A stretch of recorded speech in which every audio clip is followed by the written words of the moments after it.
Sorry to interrupt.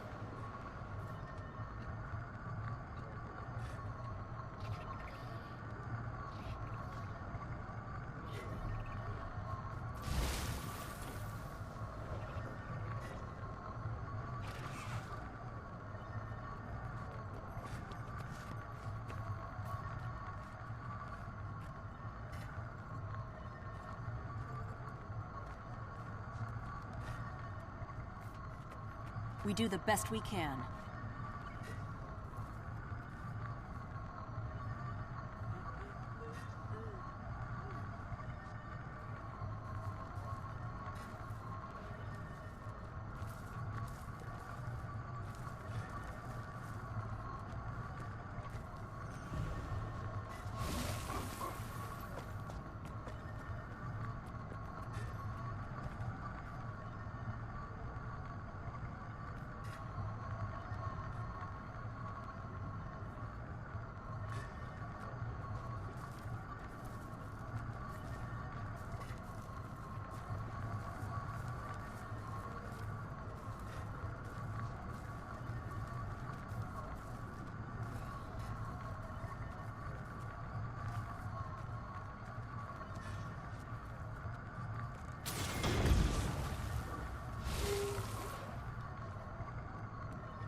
MMORPG market has been in a The MMORPG market has been in a lot of turmoil recently. Historical MMOs are starting to crumble. New MMOs can't even launch on time. If only there was an MMO that felt great no matter when you played it.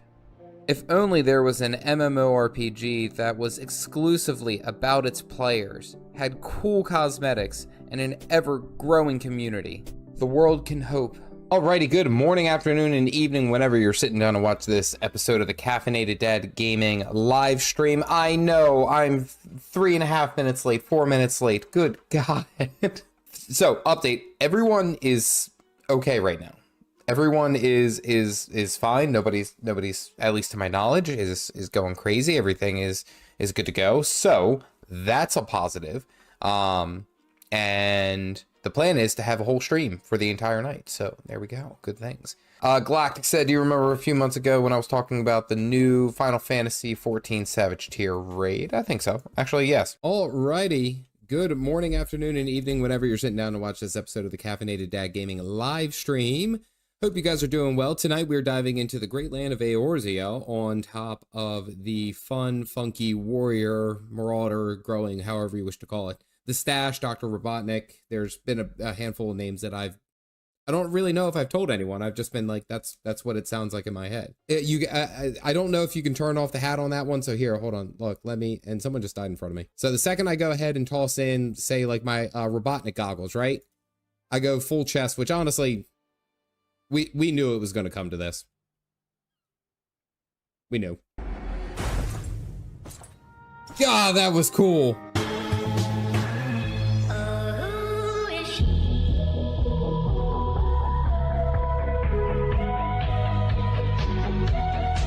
Good morning, afternoon, and evening, whenever you're sitting down to watch this episode of the Caffeinated Dad Gaming live stream, and I just realized I'm in the dark. Now it's somewhat brighter. I had to dig for the Zoolander meme. I knew it, and as soon as I saw them walk by each other, and I was like, I know what I gotta do. I know what has to happen. Hope you guys had a good weekend. It is...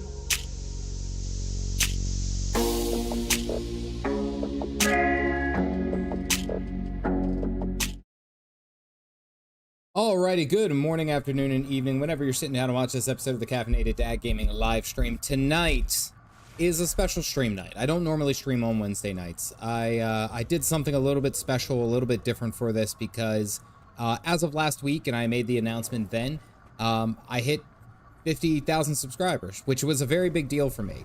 Honestly, legitimately, all the way back from when I first posted my first Guild Wars 2 video, which was about 3 years ago. It was actually 3 years ago and a day, yesterday. I put out my very first Guild Wars 2 video. And at the time, I only had 200 subscribers. And yeah, the rest is history. It's been a wild ride.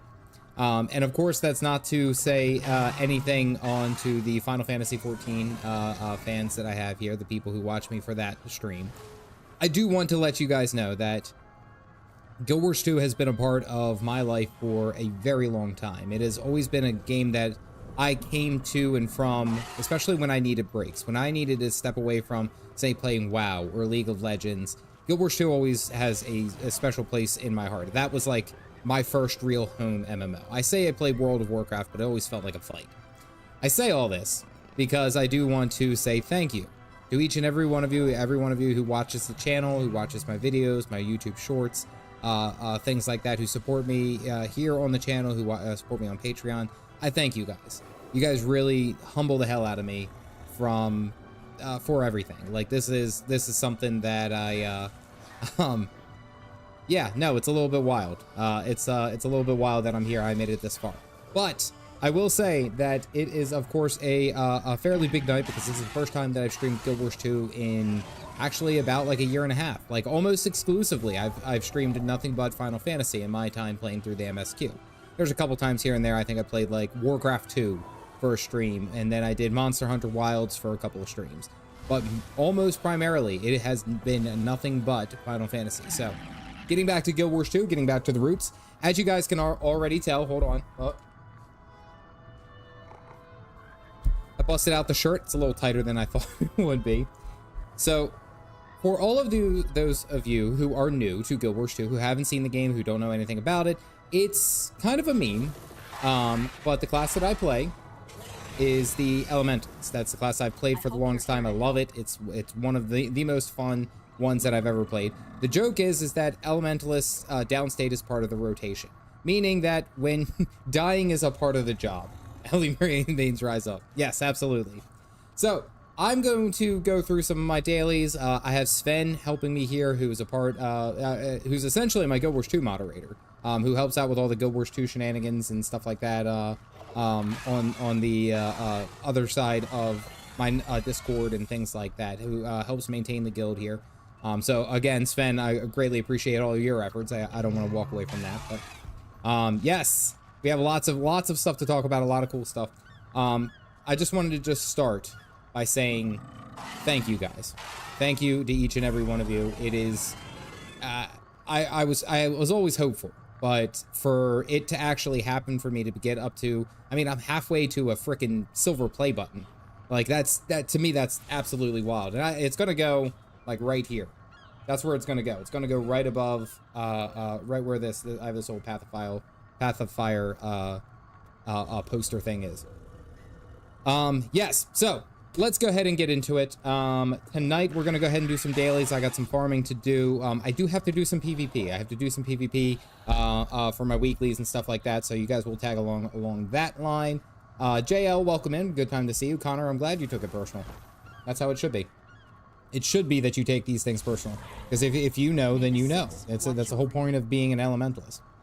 I did have a bit of bad news, and it's something I had to follow up with, and I'm going to have to follow up with. Is that I actually had I had a break-in, and they didn't take anything special. They just took my pillow. And I will say, if you're out there, I will not rest until I find you. Anyway, we are here in Lions Arc. We are ready to go. You gotta show off, right? Gotta show off on all that. Qatar, thank you for the $5 donation. I appreciate you. I'm glad that you guys can hear. I really want to showcase a lot of this, of what you guys may or may not have seen, of what Guild Wars 2 is and what the game is about. 1 out of 10. Yeah, it was pretty good. I thought it was. So we got a lot of stuff to do. The first thing, if you guys are unfamiliar with Guild Wars 2, one of the big things that you do is dailies. And I will get to talking about the Evoker. And Beat, you're absolutely right. I have not posted. I am so far behind. I have not posted my partner link, which I do have. Partner link is, if you ever do want to try, and again, you can tell that I'm still getting used to this. If you ever do want to try Guild Wars 2 or any of its wonderful games, or even just log in, or the baseline expansion, you can use the link that I'm about to put into here. Yep. Good gracious. Who is running the stream? You would act like someone who knows it. Jeez. My logo and everything. All right, hold on. I actually do have that one. That one's saved. I was actually a little worried today because my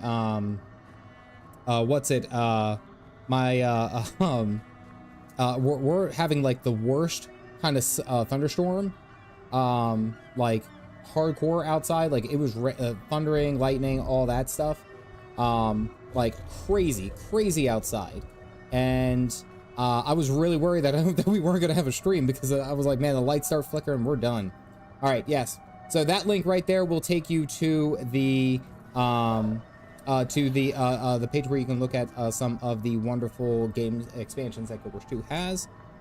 And thank you, Sven, for the reminder, because I do have to put this logo up, because I am now a partner. You can see how experienced I am with this. That's not it. Nope, that's media. I did want to talk about it because they do have the betas come up soon, I should say. The beta's coming up soon for Guild Wars 2's new expansion, Visions of Eternity. There we go. Put that up there. Slap that right. We'll put that right up here. There we go. Visions of Eternity is coming out, which is the 6th expansion. You almost got into sympathy. It is the next expansion that's coming out.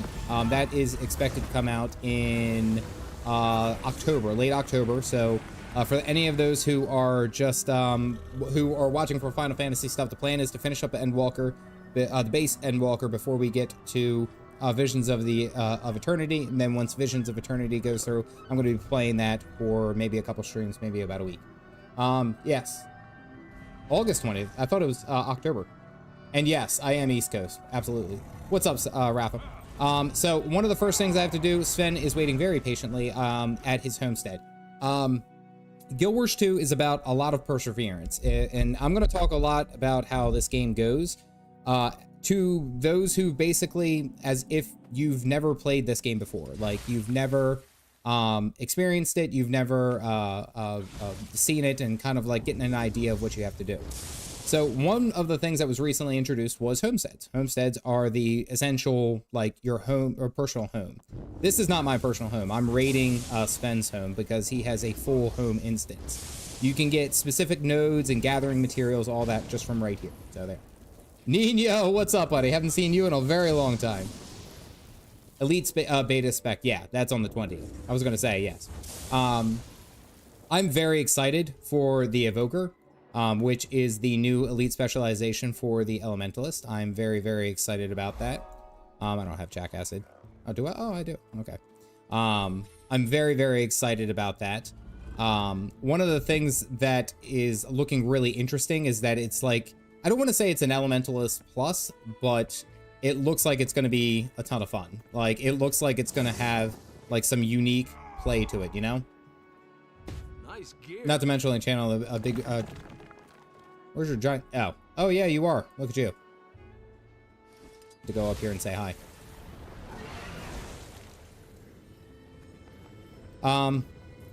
Sven is a bird. I think that wasn't that the recent Dragon Bash. Didn't recent Dragon Bash have that? The Firefox.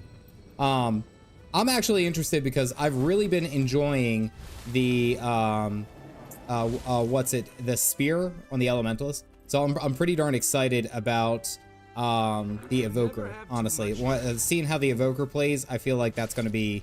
I'm going to really, really enjoy a lot of it. Oh, you have a honeyflower. Nice. Summoner enjoyers would like the Evoker. Oh, absolutely. 100%. Necrobird. That locks you into a single element. It does make me curious on how that's going to work with Hammer, given it's a mini mechanic. I honestly... I'm not gonna give really anything until I actually try.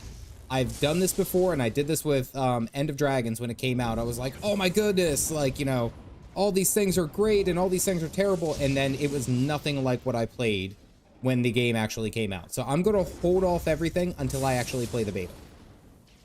Until I play the beta. I like the saturated colors. Oh yeah. Hey Witchy, what's going on? No, that's not it. There's a lot to be excited about. So I really, honestly, between the Evoker and then probably the Amalgam, which is the new elite specialization for the Engineer, which basically turns you into the T-1000 from Terminator 2. You know, like can melt into a liquid pile of metal. Like, that looks so damn broken. I'm so excited for that one. That one I'm very, very excited for. I have to get this lowland pine one. Oh, hot damn. Never get hyped before the fact. Yes, that was a Rifle Mirage. Honestly, that was like going into End of Dragons. I was like, oh my goodness, I didn't hype myself up from the what do you call it, the Catalyst, which is the one that I almost exclusively play. That's the class that I almost 100 I'm playing it right now, is the Catalyst for the Elementalist. I didn't think that it was all that great during the beta. I was like, this sucks, and then I actually played it and I was like, this is the best thing ever. You know, Warframe nod. Yeah. Astral, I appreciate it, but all right, hold on, wait a sec. There you go. Standard moderator, because actually you are technically a moderator, Astral. And Sven, I should probably actually grab you as well. You guys got some promotions tonight. Just because there's a very good chance that I'm going to be doing Guild Wars 2 stuff, and you guys, and not to say anything against Galactic, Witchy, or Pine Size, like, we'll have them, I want them to observe, Galactic less, because I think Galactic's already maxed out everything in this game. Power Reaper PvE. Power Reaper PvE is, and anything Reaper is just overpowered. I'm actually more concerned about the amount of Scourges that I've seen in PvP recently. The amount of Scourges that I've seen in PvP is absolutely absurd. Hey, Stoic, good to see you. So yeah, I'm basically going around collecting. You're gonna fill up all my damn inventory. You guys ready? Boop. I'm basically going around collecting all this because Sven has a full home instance, which it's basically incredibly good farming, and he's got like the Murasat stuff, and he's got all. Damn, you got everything, dude. You want me to observe what now? I'd love for you to try out the game, because I think you might actually really like it, Witchy. And thank you, Stoic. Thank you. Yeah, it's, honestly, like, I always kind of had the idea that I would get here, but I was, like, I don't know, now that it's here, I'm kind of like, holy hot damn. Busting rocks, yeah. These are all different nodes, and this is all the inventory items that I'm getting. I'm getting a shitload of volatile magic, absolutely. Yeah, one missing chest. Which one are you missing?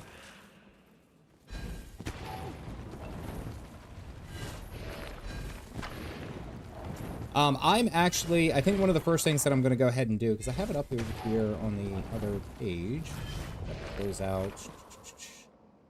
Once I'm done here, I think I might try to go catch Of Mist and Monsters in Janthier. I think that's going to be my first go-to, if it isn't already done. Been playing through every story on a different spec. Rev for Core, Tempest for Heart of Thorns, now Chrono for Path of Fire. What should I do for Daredevil, Berserker, Engineer? Personally, I love anything with the Engineer. Thank you, Sven, by the way. We need to... no, I just need to get the hell out of here. I personally would say that I would go for the Engineer. Honestly, the Hollowsmith is a great choice. The Scrapper is just all around a fantastic choice. Honestly, I would 100% go for there. So I'm here to hang out. Perfect. How am I crushing rocks like that? I spent the nerd money to go ahead and get. They're gonna be down here. I'm gonna be with Greer. I spent the nerd money to go ahead and get all of the infinite gathering tools, but I got the ones for the elementalist, just because. All right, it looks like we already got. Yeah, I'm here, Sven. Looks like we're already ready to go. So what I'm gonna do for any of those of you who do not know, actually, is there anyone here who does not know anything about Guild Wars 2? Let me just ask that before I go ahead and say anything. Before I start like acting like you guys have never seen anything in your life before, is there anyone here who is like brand new, has never seen this ever before?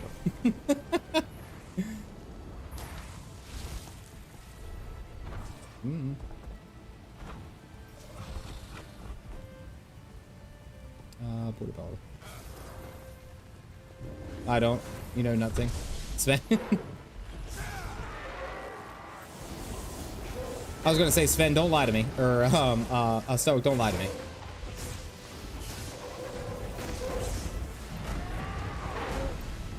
So what's about to happen is this map's meta, which is a giant fight against two of the quote-unquote titans. This is from the most recent expansion, which is Janthier Wilds. We have to go and fight two giant titans. Yeah. Inactive Tuna, thank you for grabbing the cup. Haven't seen this since Guild Wars.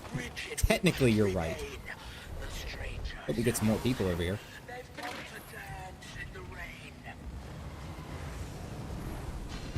Alright, so yeah, there's the big bad guy that we have to fight. But the thing is that we have to fight both of them. There's one here, down in this bottom corner, and then there's one all the way up here that we have to fight.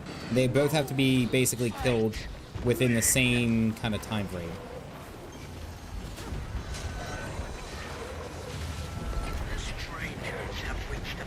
Alright.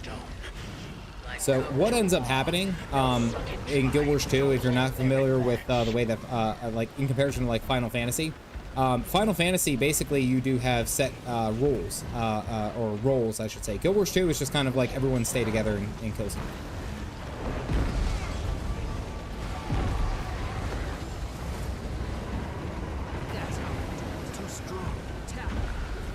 Alright, we'll zoom out. So yeah, now the big fight happens. I've actually been trying to figure out the best way to play as a Spear Elementalist. Honestly, I've really been enjoying Spear. And I do want to shout out to Sven, because Sven early on did get me a brand new Spear to utilize, and I loved it. I loved it. It was so good. Is this being coordinated? Yes, but not in the sense of like people grouping up and in that sense. Like, I'm only in a group with Sven right now. Nope. Nope. Last one's gonna hit me. That's fine. Ow. But the idea is that everyone works together to kill these guys. Like, you can see Greer is going down, but Decima, which is the other Titan that we have to kill, is not. So we're gonna be ahead on the game, which is a good thing, but then we're gonna have to wait because it's being coordinated arguably from a very large distance. So and I'm actually doing this because I'm low-key farming. There's a legendary spear that I'm working on, and it's on its way. I just have to farm. You just gotta farm. That's what this game is. The farm sim.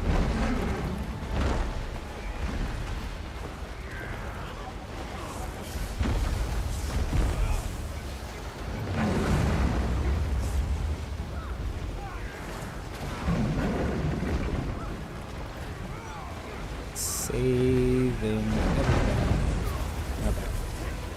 All right, so we got them down to 75%. They look like they've only got to 90. I'll say ads just so if anyone was curious. You got to start killing all these guys. Now the main combat thing with Guild Wars 2 that I found I shouldn't say I found it. It's a big surprise. But the combat aspect of it, which makes it more action oriented, is the actual dodge roll.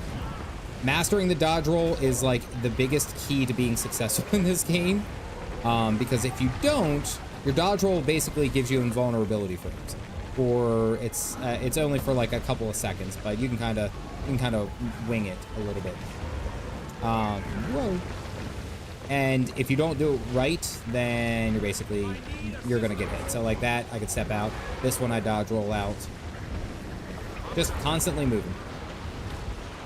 I like open world events. This game is nothing but open world events in my opinion. I know some people might not like that because of the whole raiding scene, which that is a very big scene. Who's this last guy? Oh, he's over here.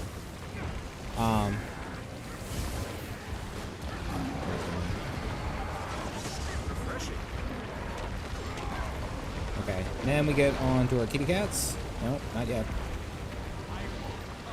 Dodge for love, dodge for life, and I got hit.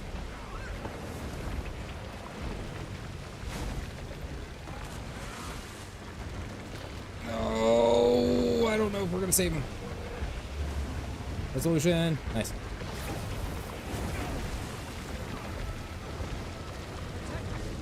Gotta get the hell out of here, holy crap. So we're not doing that good. You see all these like little markers right here? People are dying. People are dying, and I'm about to die.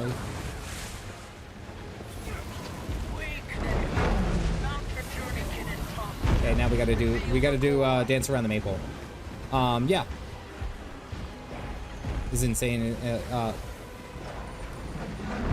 I love the open world aspect of Guild Wars 2. It makes it feel so alive. Oh, it absolutely does. I mean, honestly, for the first like year that I played Guild Wars 2, I just did I'm gonna get knocked off. That's okay. For the first like year of Guild Wars 2, all I did was like open world events. Like I didn't even bother any kind of doing anything else. Like it was just straight up open world events. Okay, there he goes. We need, you know what we need? We need actually someone to have like dodge. We need to have a marker of some sort.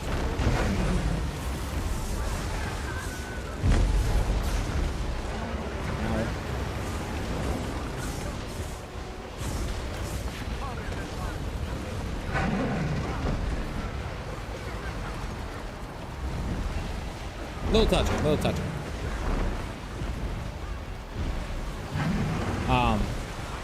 What's interesting, especially about this, and I'm kind of remembering, is how easy it is for me to just sit there and just get completely distracted. Get the hell out of here. Get the hell out of here. Because like there's so much going on, and I didn't get out. Get out of this one. Lots going on. No staff cap. I do have the staff. I was actually, like I said, I'm working on the legendary spear, and I needed to do the 250 kills. And honestly, I'm just really enjoying playing the spear, especially during the PvP event that we just had, the beta for push. YouTube ad. Am I only streaming on YouTube? Yes, I am only streaming on YouTube, which is kind of predatory with a lot of things. And most of my audience is here on is mostly here on YouTube anyway.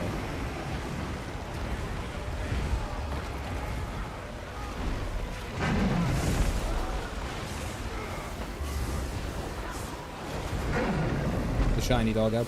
So one of the big things, and I'm sure you've heard this in some way, capacity or form, is that Guild Wars 2's like mounts are top notch, in my opinion.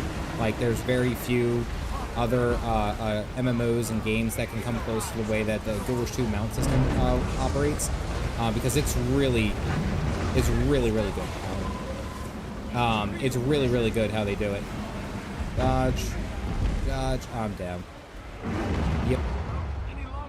All right, living up to the meme. Got to be downstate at least once. Go over here. Had a similar experience so far. Played everything the game had to offer except for PvE. Dude, it's so easy. It's so easy to just get caught in your like own personal little bubble, and then just constantly like just, oh well, I'm logging in and I'm doing my, you know, fractals, and then I'm like, okay, then I'm doing open world and stuff, and then it's just like you get stuck into a routine that sometimes it's really good to just actually branch out, and that's something that I personally had to like figure out myself. Whoa. And once I did, like, the game opened up. Like, once you actually figured out, like, okay, you don't always need to just do open world metas. Like, you can do other things. Like, tonight, what I want to do is also the 11 p.m. Tequaddle. Tequaddle is so much fun, and it's, like, one of the first ones that you run into in the game, which is, it's perfect. Whoa, that was a ton of damage.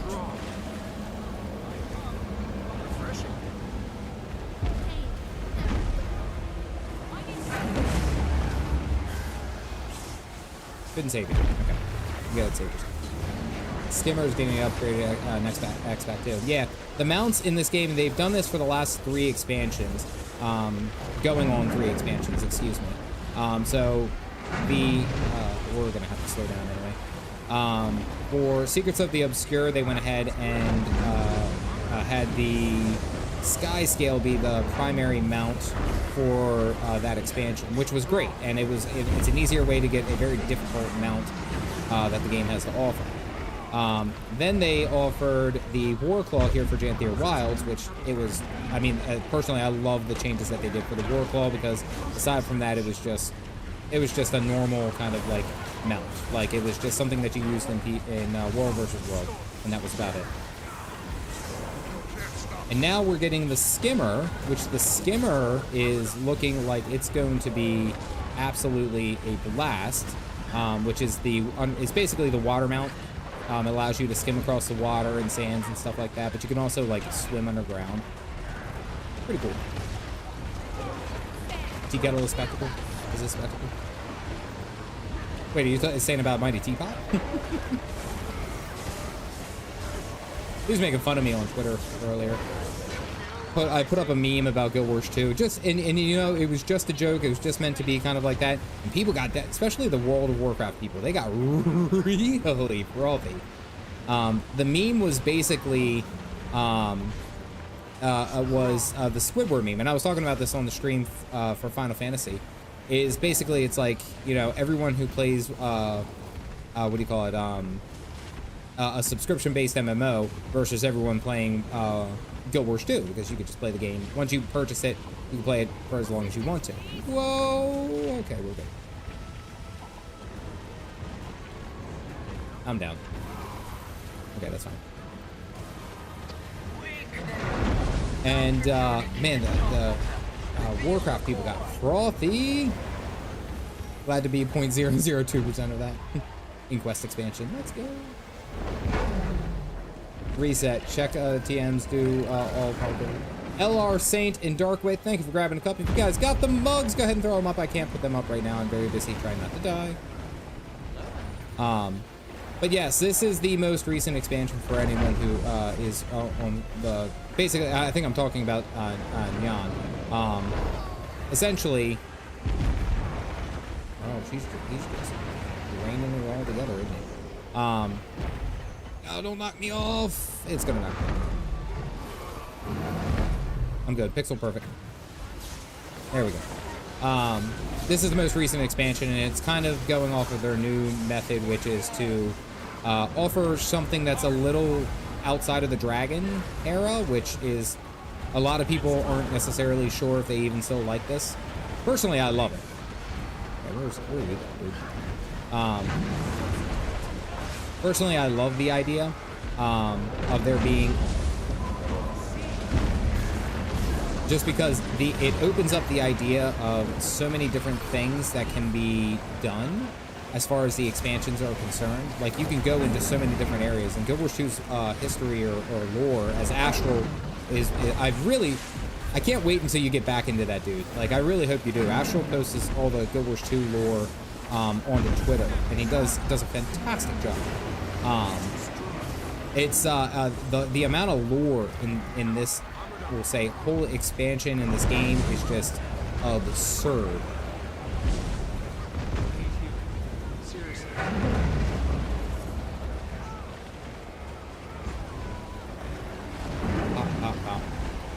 Alright, we're a little bit ahead. Dodge roll.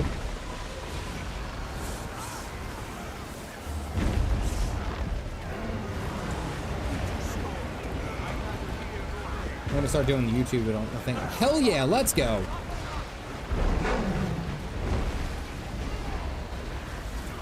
Alright. So this, we're gonna have to slow DPS. Because we're slightly ahead of Decima. So Decima, again, these have to be killed. Ow. These have to be killed in the same succession. Like, they have to be killed at the same time. And right now, Decima's a little bit further. Dodge roll, dodge roll. So we will give it a second. Burn Decima. We will hold off. It's about timing. Ugh. Welcome to Bullet Hell. Did about 700 lore posts and I felt stretched thin by it. And what's crazy is I'm sure that there was still more that you could do. Okay.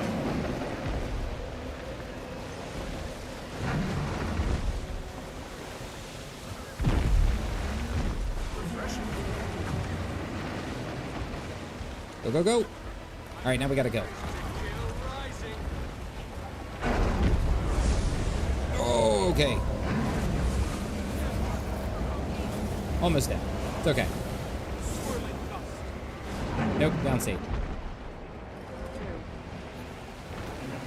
Alright, we're fine.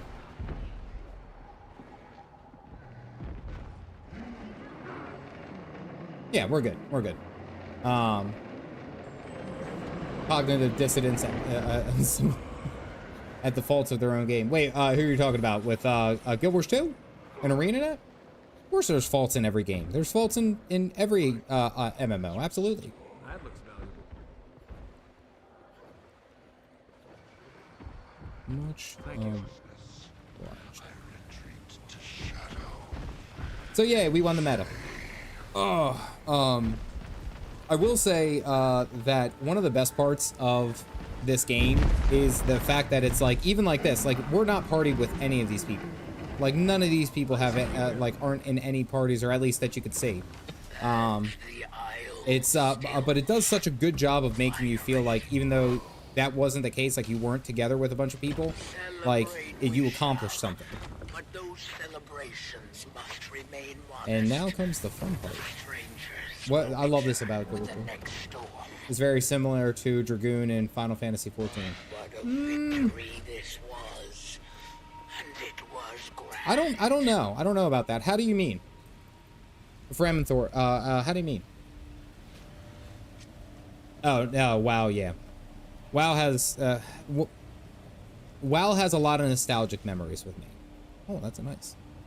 That looks valuable. Let's see how much it is. 60. It's not bad. You say best part, I say worst part. New Island is totally new, and there's no lore that you have found, but I'm gonna keep looking. Also on brand. They had a coffee promo ship, and I don't know if it was for me. And I will say this, I don't know if it was for me. I'm going to assume that it was. Maybe it's a bit of pig-headedness in myself, but look. There's a sip coffee emote in game. I'm just saying. Like, the sip coffee emote, I'm just saying. Hey, Shion, good to see you. But having said all that, I do kind of understand your Freeman Thor, you're right. I do kind of understand your point of, like, it kind of kills the community when you can just show up and kill a boss and, like, you don't worry about anything, nobody talks, everyone's just kind of like doing their thing. Sven, I'm gonna do some PvP real quick. It does kind of it does kind of mean in that regard, as far as like it kills the community aspect, but I also feel like it makes it easier for players to be together. Like there's a lot less like gatekeeping in my regard with Guild Wars 2 open world metas, because you could just run in and join with other people. Like there's no problems whatsoever. I had to do it for the for my dailies. But it's one of the best aspects of the game, in my opinion, is specifically just being able to go and just constantly do stuff and not have to worry about, oh, do we have a perfect group? Do we have this? Like everyone, I like that everyone's loosely responsible for themselves, you know? Like that's something I very much enjoy. Guild Wars 2 Elementals, and yeah. All right, I'll give you that one. Yeah, the Elementalist is notorious for always being dead. It's not like it's not that the Elementalist is like super hard. It just requires a lot of like patience learning. Once you figure it out, it's really not that bad. But playing the Elementalist, it ends up, you always end up just saying like, oh well, damn, like I have very low HP, so anything that happens to me, like I have to pay a lot of attention to, you know? People will pop mentor tags. Yeah, oh, yeah, absolutely.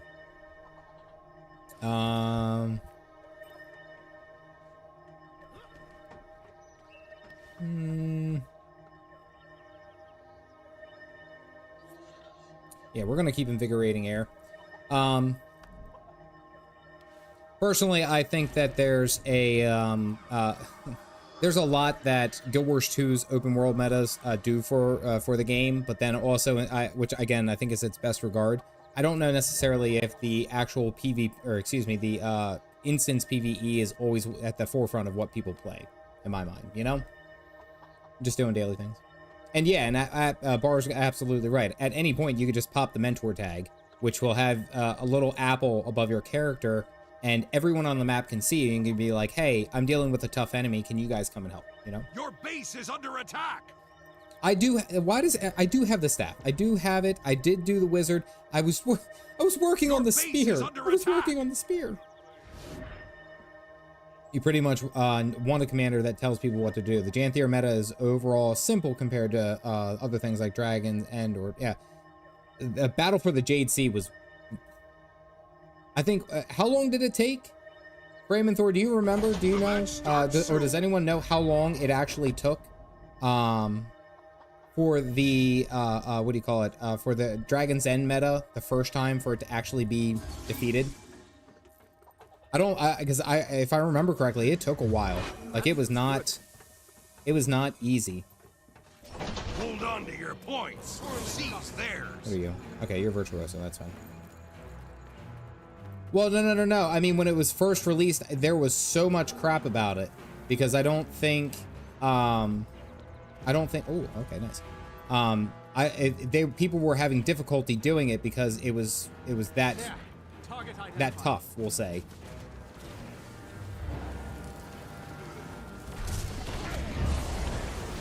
You lost the waterfall. Nope, getting out of there. You captured the quarry. Ah, only got one. What are my dailies today anyway? All right, so I gotta kill 3 enemies in a structured. Oh, okay, we're back up.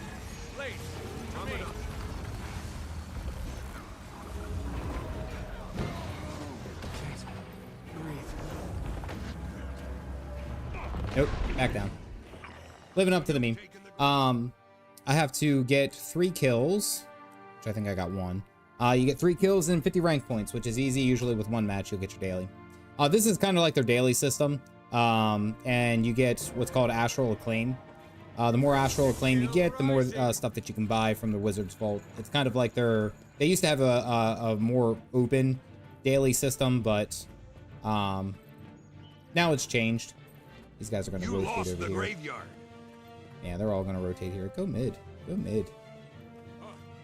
Meta was hell for in 5 months. What are you? I don't even know what you are. Get away from me. Okay, you're just Catalyst. That's fine. Wait for group. Did we have someone leave? I think we had someone leave. So we are great. You have character Astral You Acclaim. lost the waterfall.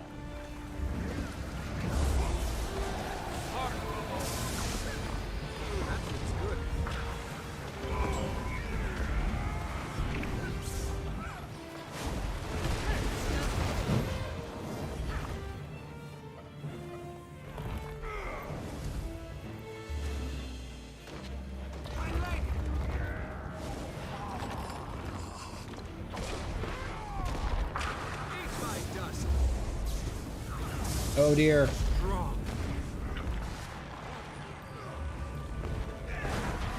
Ah, almost turned it around. Don't expect to play Roamer or Duelist anytime soon.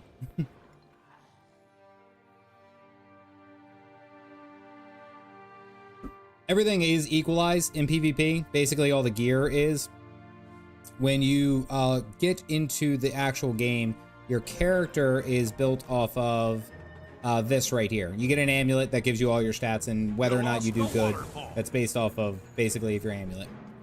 And it sucks that we're down 1, by the way. You've lost the quarry. PvP legendary backpack. I'm not too terribly far off of that.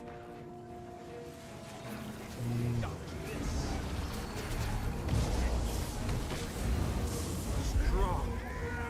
Refreshing.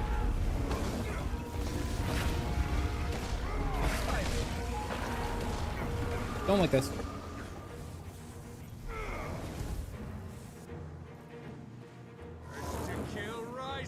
That's spear, I think. That catalyst is spear. You will be missing out on newer, better specs though. Yeah, this is not a good.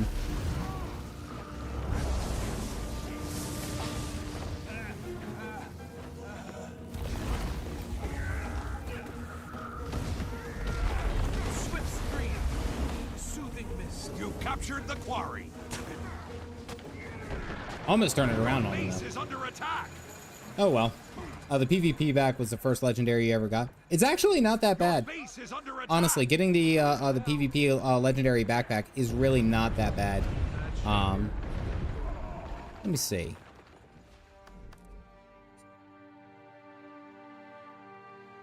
I think it's the Ascension, right? Yeah, here we are. Yeah, so like I just have this and then like 1 more and then you're done.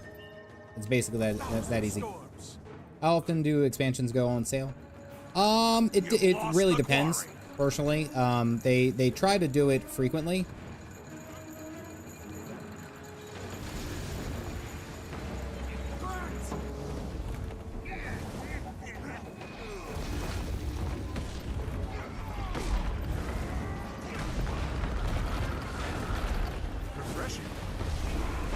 Oh, not enough. It depends. Because they do expansions usually in bundles. Like if you can get the Path of Fire and Heart of Thorns expansion like together, usually it's they're like $30. I think it's really not that bad. And then the other expansions will go on sale for like much cheaper. Because I think the expansions like End of Dragons is 30. I think actually let's go kill the sword or go mess with these guys because we're probably not going to win this match. Yeah. Oh, there you go.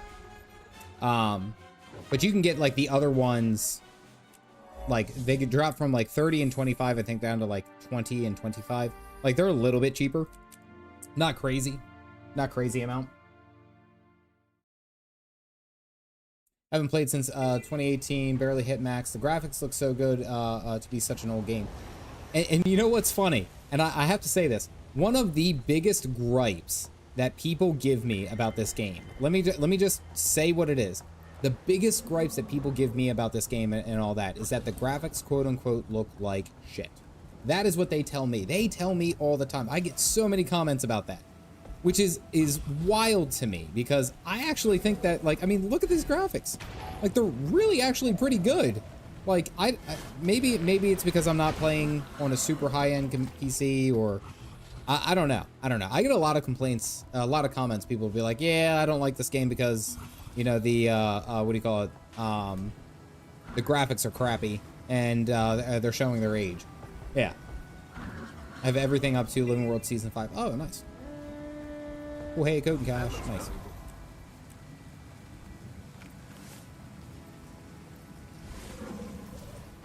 Are they blind? Thank you! That's what I'm saying.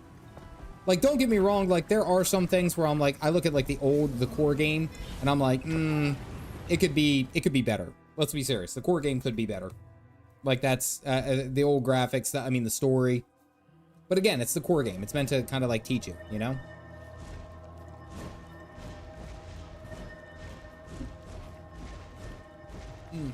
Are good, and it's got that painted look, yeah. They are, if you want, well, and that's the thing, is that I think a lot of people want the ultra realistic. They want that game that's like, God, they want the game that's like super, like fancy looking, high in depth, and like ultra realistic, that it looks like life. And I was like, that's not this game. I guarantee you, that's not this game. What do I need? All right, I just need to get a couple kills, and then I'll probably craft some items, because it's usually harder to find people in World v World. Although I probably could do it. Yeah. I love it. Yeah. In the 80s and 90s, I'm not nearly picky about data graphics. I know. That's what I'm saying. My counterpoint to that is looking at the excitement of old school RuneScape. That's what it is. Looking at how old school RuneScape is, just in comparison to other MMOs, and how it's still like, it's still wildly popular. It's still one of the most loved MMOs. And again, all that came from what I've seen from an outsider's point of view. I've never played it, but from an outsider's point of view, it looks like it's just a lot of grinding and old style graphics. That's it. You could see the pores in the style of graphics. Oh yeah. I got this. It's wild. It's wild, the amount of, and I guess I never realized it until I started creating content, because I actually fell in love with the game mainly because of the art style here in Guild Wars 2. I loved it. It was fantastic. Facial pores on full display. Nothing. What the hell? All right, what do you? You yielded the fear.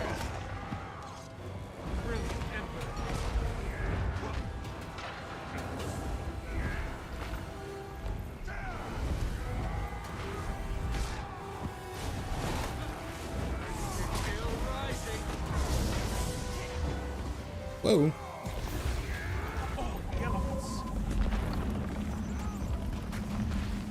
You've lost the market. Oh, I played that terribly. Am I gonna have help? I am gonna have help. Let's go to the help.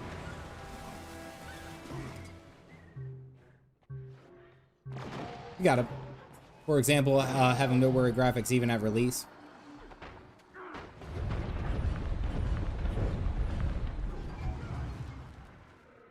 Got him. Nice. Yeah, it doesn't look like we're doing all that good.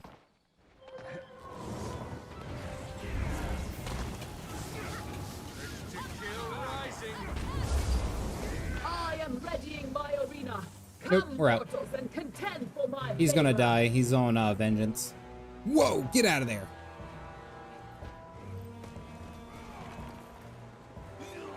Okay. Whew. Graphics look like shit. Random classic WoW player.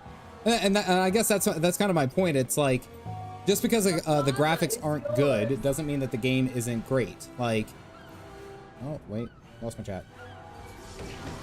My arena awaits. Prove your worth and gain my favor.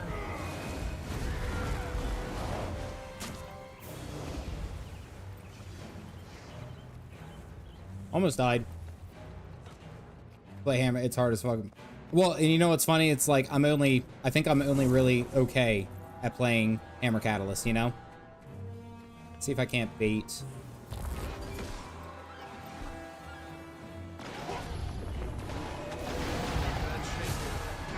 Unblockable. Wait. I actually have memes for this now. Hold on. Where are they? There we go. Hey, Lethal. Good to see you. The Scepter Fire Wizard world yet? Was that the Scepter Catalyst? Because the Scepter Catalyst is actually, I thought was pretty strong. All right, let's just. Soothing mist. Let's see.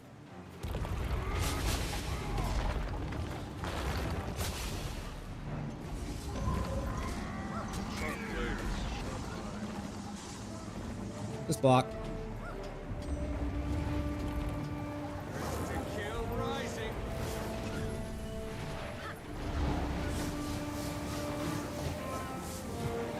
I am readying my arena. Come, mortals, and contend for Wait my for it. favor.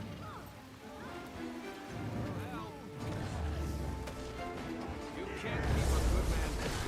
History is mine.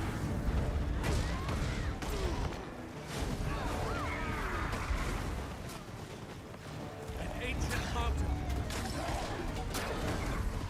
Like a bastard. Oh damn, they all want it. They all want that smoke. My arena Alright, awaits. I don't know if I have enough Prove for your him. worth and gain my favor. I didn't have enough for it. Most important thing is we got our daily. Yay! Yay, let's get our daily. Guild Wars 2 PvP, as I remember. Quite excited for the Guild Wars 3 graphics. I would be actually, I had a Twitter thread thinking about this. If Guild Wars 3 came out, right, and they announced just out of nowhere, they announced Guild Wars 3, and it was a adventure RPG, not unlike of what do you call it? Wait, hold on. Gotta murk some people. Not unlike that of Guild Wars 1. I think a lot of people would be on board for it. I personally would be all for it. So then that way they're not necessarily... Okay, I'm tired of this dude. Can't even play the game.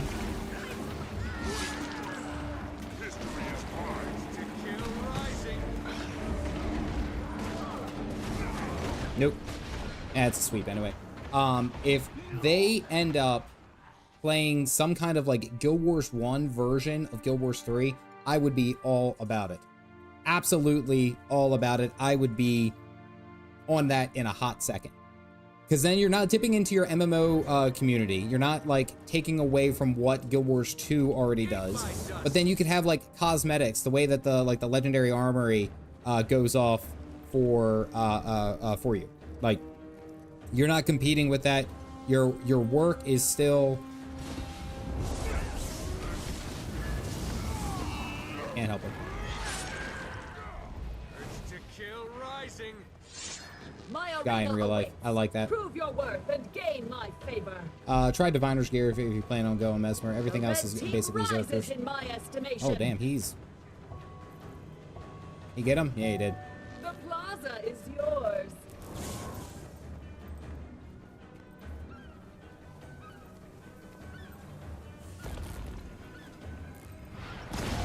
Refreshing.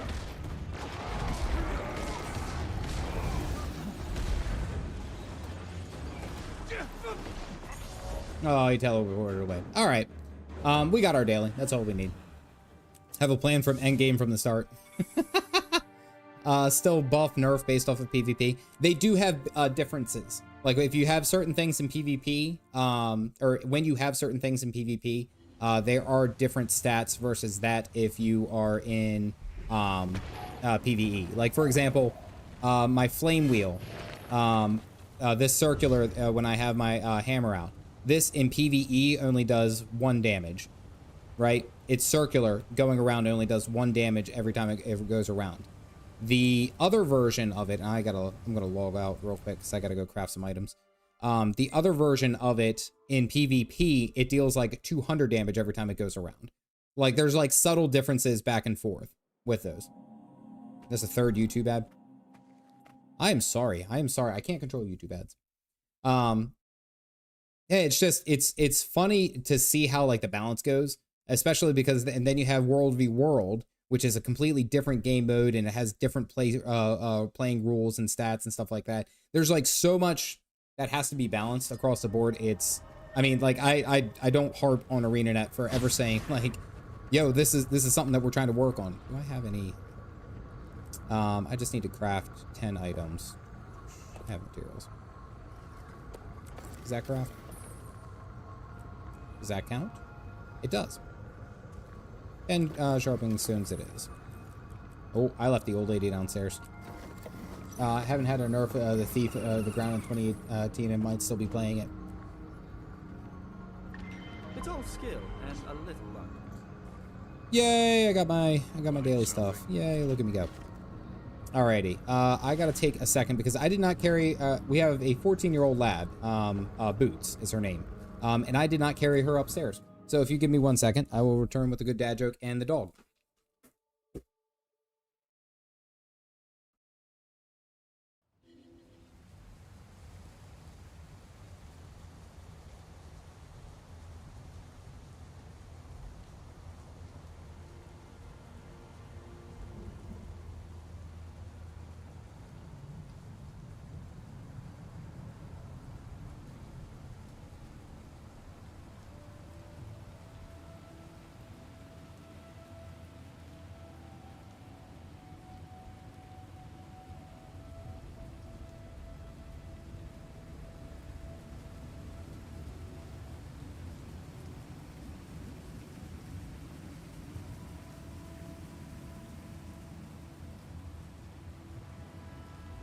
Okay, she's back.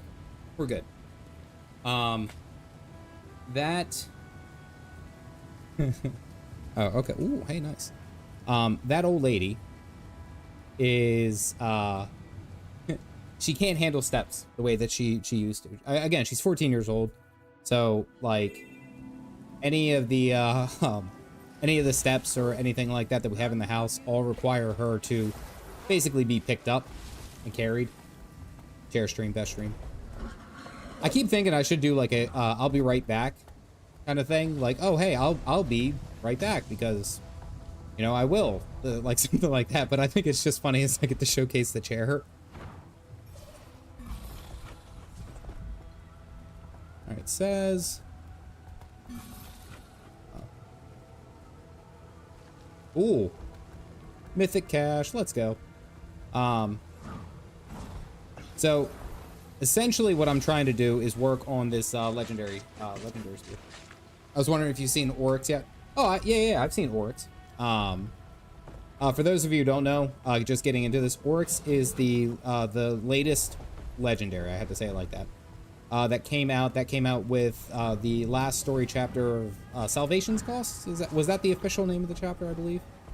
And it's a legendary backpack that gives you a tail, like,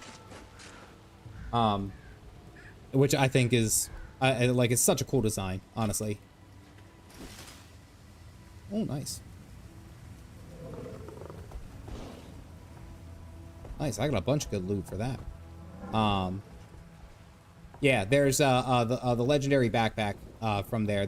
I think there's only like, what, 4? I think there's one in PvE, there's one in Fractals, or there's one in Fractals, there's one now in open world PvE. There's PvP in World v World. And it looks the best on the chart. Well, yeah, because the charts have tails. They have large tails.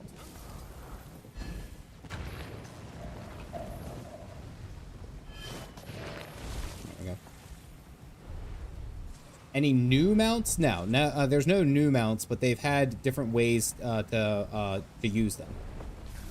Also, ancient sapling. What kind of tree is good at math? Geometry. Not to be confused with his brother, who's really good at science. He's called chemistry. But essentially, the legendary backpacks, the legendary gear in this game works really, really well. Like, I'll show you the staff, because I'm very, very proud of it. And yeah, this isn't even. This is my staff condi set. Yeah, this is my staff condi set. There we go. So this is the look that I was running for the longest time. What was it? It was this one. There we are. There we go. Between Guardian, Necro, as a new player can't decide. Honestly, like, if you go Necro is, yeah, like, you honestly cannot go wrong in any regard. The Necro is just such a good choice. I mean, Guardian is solid too. I mean, every class has their own kind of like perfect play style, you know? Like, you will find use of every single one. Depending on what you want to play. I mean, like, personally, for me, my least played is the Revenant, which, I mean, I guess that kind of does make sense. No. Just because, like, I never really play Revenant outside of, like, whenever I was making content for anything, basically, that's when I got it. Hey, Troy, what's going on?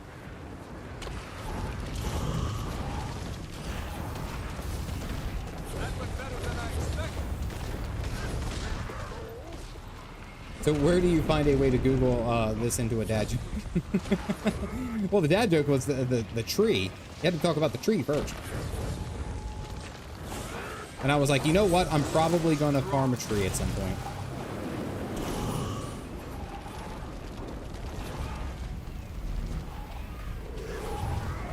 Nice. Very nice. Usually there's a big one here. Batman had a staff and spirit weapons. Yeah, again, like, you just won't ever really go wrong playing with the Guardian or the Necromancer. Personally, I would say out of the two, I like the Guardian the best, but the Necromancer has the Reaper Elite specialization, which is just, oh, nice, I needed that one. Which is just, you can't beat it. You can't beat it. Guardian toolkit is massive. And then it's also really good in that sense of, oh man, I missed the Shatterer. Crap, I was trying to do the Shatterer. Tequaddle's at 11. Alright, so we still got about an hour and a half before Tequaddle pops up. Is Bavo Nisos up? Yeah, the Bavo Nisos is up. I don't actually think I've done this one. So let's go. There we go. ArenaNet loves Necro. I love for the longest time the meme was that the Guardian was the favored choice. Was the favored choice for all ArenaNet. That was like their favorite. Like, Guardian always got the buffs. Get me a report on the Murtaugh Tower situation.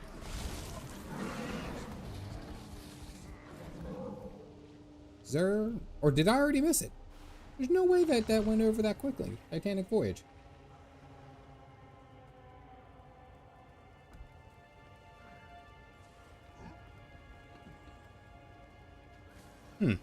Maybe I did. Maybe I'm not close enough, we'll say. It's funny too, is because I even when I actually first started playing Guild Wars 2, my first class that I got to 80, I should say, was my Ranger. I got my Ranger to 80 first, and then immediately I made a Guardian so I could play the Firebrand. That was kind of like my goal, was to have a Firebrand and have it like condition-oriented PvE kind of Firebrand, like foregoing all the benefits and the support that you could do. Ranger or Guardian, but I struggle to stay alive on Guardian bad. Guardian has it does have a lot of toughness, but it has the low, I believe the lowest base health out of any of the what do you call it, the heavy specs. No, I don't think it's happening. Oh well. What was it? I think I need to go over here and do some of the events in and around Lowland Shores. So I'm trying to gather up all the honey flowers, we'll say, first. Growing pains to get good through it though. Oh yeah. Oh, Brian, absolutely. Most of what my time here in Guild Wars 2 was actually finding love for the Elementalist and playing through it, you know? Based off the feedback, what about the Ranger? I mean, the Ranger has the pet. It right there instantly becomes like one of the, we'll say, more easygoing classes that you can have in game. Just because the pet really does help out. Now, that's not always the case, but it really helps out, especially if you're learning the game, because you can kind of keep everything at a distance and focus on like watching and learning everything versus actually just sitting there and eating stuff, you know? But if I remember correctly, and again, someone correct me if I'm wrong, but the Ranger has, out of the medium armor tier, they have the highest base health. Yeah, I want to say that they have the highest base health out of any of the classes there, out of the Engineer, the Ranger, and the Thief. Just because, and again, like, you have a higher base health, and then on top of that, you have a pet. Like, open world leveling, it becomes super duper easy. Is there going to be convergence? There is a convergence, and it's the same time, isn't it? Yeah. All right, I'll put it up. We'll do this. We'll do this. Hold on. I got a way to solve this. No, not that. Hey, Clutch Norse. Good to see you. Here we go. All right. At 11 p.m.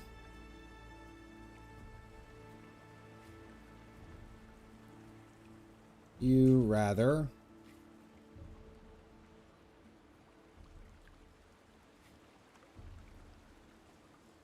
almost said Mount Rainier. Ball rear meta or the Quaddle. And for those of you who don't know, just vote. Vote with what you think your heart would like. I'm curious, because I honestly, I could do both. I could do both.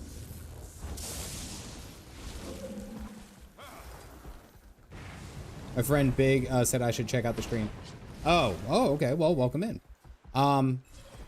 This is I think the first time in, like I said, a year and a half that I've actually streamed Guild Wars 2. So I'm just kind of getting back into the swing of like what I actually have to do during my streams. There's something in the raw water. Fight it out. You guys dictate what I do at 11. Because usually both of those are full. Like, those metas are done like every single time.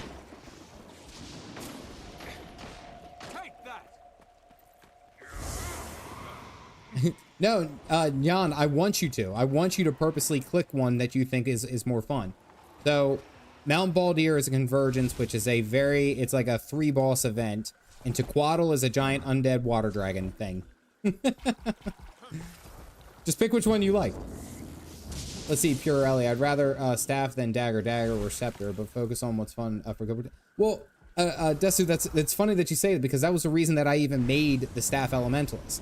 Like, I was able to, under perfect conditions, and I didn't have to move, mind you, was still able to put up like 27k at the Lion's Arch Aerodome for the for my staff build, for my staff condition catalyst. Yeah, my staff condition catalyst. And it's funny too, is because it's like I like the idea of playing with the staff. You know, that sounds fun.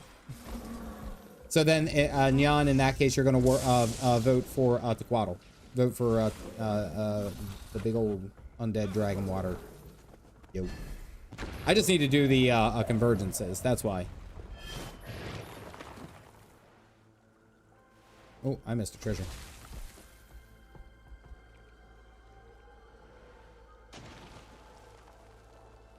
Gotta go over here now. Picked up this game last Friday. Love it so far. Stumpy, what'd you check? Or what did you check? What did you pick? What class did you go with?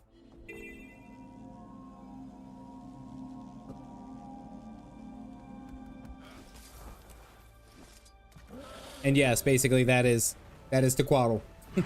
Tequatl is a giant undead dragon with a chance of getting an ascended chest, but you're likely going to get a unique spoon at first, then a broken one after.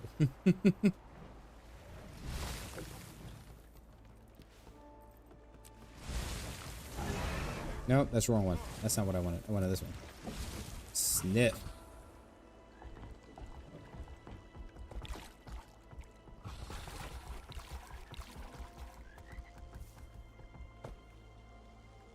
Oh, I guess I found something. Ooh, okay.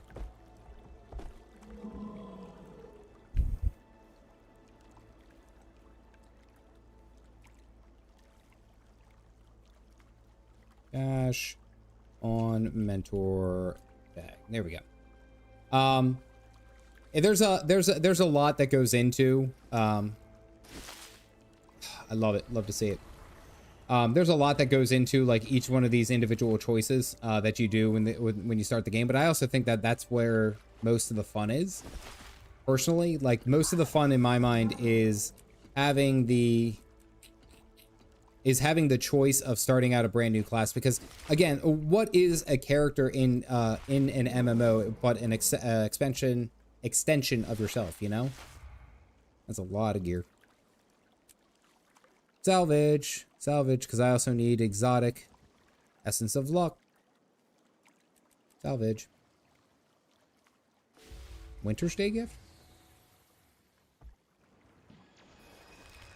Okay. Oh yeah, duh. What's Sven? I was like, where the hell did I get a Winter's Day gift though? Nope. Any good loot? No good loot. Oh, nice. Oh, full moon weapon collector. I'm on my way. Look at me go. But I got 25 ectos. Just for reference, how much is that? It's 12 gold. Hot damn. And then this is the other part, by the way, if anyone is confused. This is the other part of Guild Wars 2. Guess what? Most of Guild Wars 2 is bag management. Let's see. Did I did already. So I'm just standing on the mentor tag right now so people can get the mythic chest.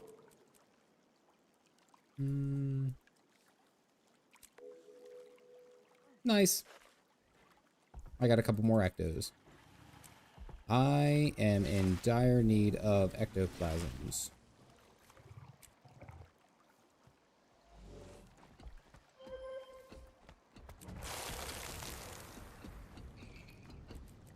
Okay. Extreme. I did a thing. What did you do? I'm worried.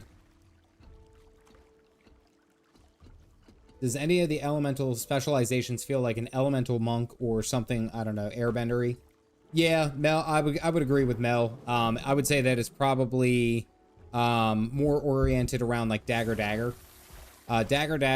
let me actually set that up.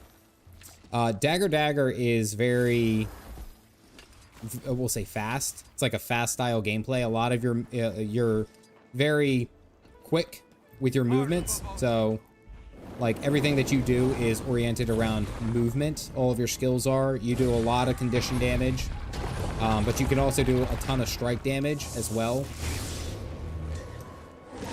It's very, very fast. Hello.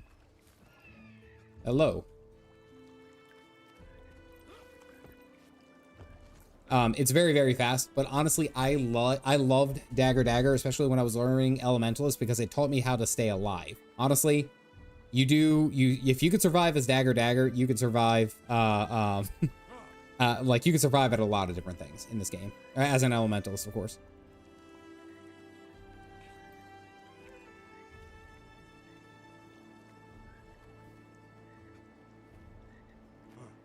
Alrighty. Mentor tag off. All right, you guys can't see anything that I'm doing. So let's go ahead and I have item from Sven, and Sven, I'm wondering if it is what I think it is. Let's customize. I'll do Vipers. Malice, bursting. Hate that everything just gets knocked off when I de-equip it. And then you can't go with this. You got to go with the good look. You got to go with the really good look, which is the Sanctified Staff. There we go. So it's basically Viper Step. I mean, you can use technically Berserkers. You literally are a glass cannon, yeah. But then again, I stand by that it makes you like learn how to play the game. It makes you. Thank you, Sven. All right, let me see. Sven, let me see if it actually pays off, because I have terrible luck at it. If you can master Dagger as an Elementalist, every other weapon combination becomes so much more easy. It is a difficult learning curve, and I highly recommend doing it like during a leveling or lower intensity stuff, so you can understand the combos and what you need to do. But once you actually figure out that, like, everything else, staff becomes easy. Staff is the easiest one because you're at range. It's really, really good. All right, I got a whole bunch of these Black Lion chests. So let's put this here. All right, Sven, I have Heart of the Cards, permanent bank storage, permanent bank access. I think Fandral. If you guys watch Fandral's another great YouTuber. Does Guild Wars 2 stuff. Fandral at one point said to take the keys and then you rub it over. As Ellie, I say, is all the way with the chest. All right, so let's see. I have a total of 5. Okay, no such luck on the first one, okay? And for anyone who doesn't know, Black Lion chests are basically like the loot boxes in this game. You have a chance of getting some really cool, rare stuff. But there's a lot of times that you don't. A lot of times you just get just other stuff. But you have a chance of getting something really rare, so. Okay. Not off to a strong start. Give me something big. Permabank. That's what I'm saying. Okay, solar and lunar die. All dies have a chance to... All right, come on, last one. Wow. No such luck. I tell you, every time. We gambling, basically. The guaranteed items are basically... Actually, preview, yeah. Guaranteed items are Black Lion Statuette and then the Nashblade Zephyrite Supply Box. The second one's always seasonal. Like, it depends on what you're doing. But the Black Lion Statuette is guaranteed. Because then you can exchange these eventually for things that you want. Really, basically is how it goes. So let's see. Okay, utility primers, metabolic primer. That's not bad. Let's see what my solar die is. Oh, whisper die. I already have that one. I'm gonna sell it. Whatever. I have permabank Sven Eipel. What? Nice. That is really rare. Large crafting.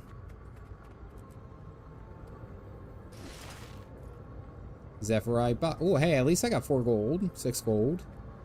Okay, all right, Sven. It wasn't terrible. Wasn't terrible. I need these more than anything. Yeah, I definitely need these. Nice gear. Again, most of this game I've found is just managing inventory. You can manage your inventory. This game will become a lot less stressful. That one's 60. Yeah, I'll sell it. I don't need it. All right, let's go ahead and put this all back. And this is the, I did see the question. This is, Armistice Bastion, which is the world versus world central hub. Too much treasure. Basically it's in the mists, like way off over here, because then you have Eternal Battlegrounds, you have the 2 Alpines, and then the desert edge of the mist. I need bigger bags. I know, I'm actually going to buy, when I get paid, I think actually this Friday, I'm gonna go ahead and buy myself some more bag slots. I need it. I run out of space so damn quickly.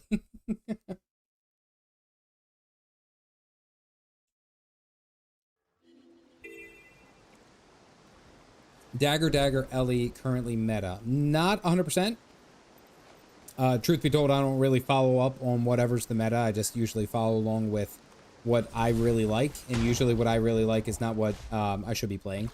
Like playing Hammer Catalyst in PvP. Usually not. Probably not the best.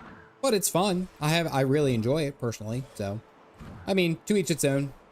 And again, I'm also only really doing it for the dailies because it's like... What's it? Wizard's Fold. I need to do 3 more. I gotta find a damn legendary rank, and I haven't found one yet. Sell junk. Oh, okay. Made some good gold. Thank you, Sven. Sell those, because I don't need those. It was when Guild Wars 2 had bag slots in the in sale for 28 slots. What's it? The Living World Season 1. Living World Season 1 is without a doubt one of the best ways to go about doing any bag-oriented things. Like, because I think each one... I don't know if I've done Living World on... I haven't done it on this guy. So yeah, look. Living World Season 1. Or no, it's under achievements, I think.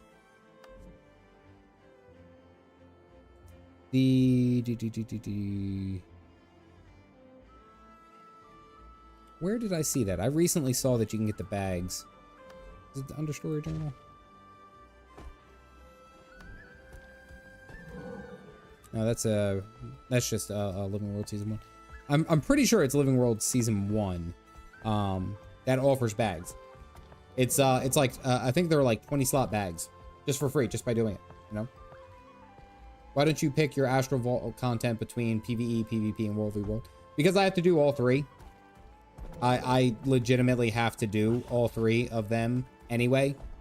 My one of my biggest, like, we'll say, grinds right now is the Gift of Battle. Like, and I'm fairly close to getting done, actually. Yeah, like, I have that much to get the Gift of Battle. Because then after that, I think I might just switch it to doing PvP. Legitimately, even though PvP kind of, you know, sometimes can be, like, as you saw, a face roll, like, there was no chance. Both matches were, like, 500 to 100.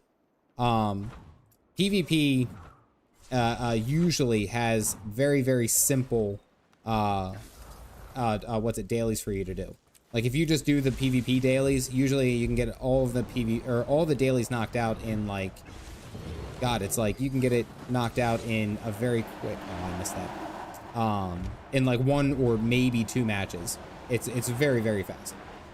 Kind of force myself to do them. Yeah, because if not, then for the most part, I kind of avoid World v World just because there's usually... it's not fun getting decimated by 100 people, personally. But I'm getting better. I am enjoying World v World a little bit better. Oh, there's a chest. That's what I'm after.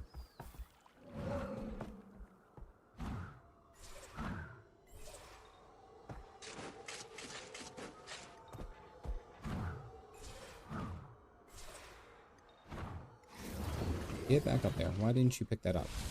I think it's because I was flying. And usually, if you lose 2 or 3 max, it's so much easier to just have everything be 1, you know? Like... Need a bit of fire. It's so much easier to just have one thing where basically everything that you do is done in one sweep. I like the PvE side just because it like gives me more of an option, so I don't get pigeonholed just to do World v World or PvP. But I failed that event. Just having the options, really. Done in one event in Cantha and Harvesting Homestead. And again, sometimes you roll really, really good. Like, sometimes you get all of your dailies and they're like all in one place and it's so easy. It's so good to go. And then there's other times where it's like they're all over the place and it takes you an hour. So like if there was an easier way to do it, like I'm trying to figure it out. I'll make a damn video on that shit. I'm gonna do something a little bit more exciting. If I'm correct, Metaball timer. Shadow Behemoth is about to start. Then we only have...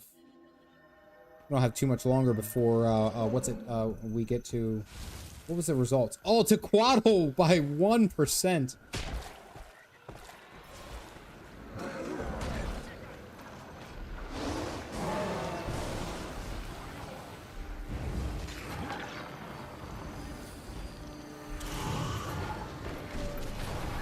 This is also just a really good way to just farm random materials and stuff. Is open world boss battles.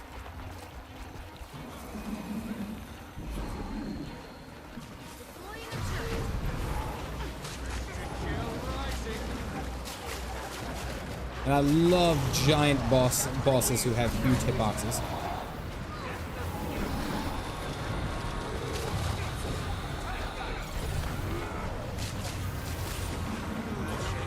Plays and run Tequaddle run. It's a 50-50, which I actually think is really interesting. I would have thought that most of you would have been just like straight Tequaddle. I did not think that you guys would go for Mount Belrier. I did not do that. Yeah. Yeah. Gotta heal.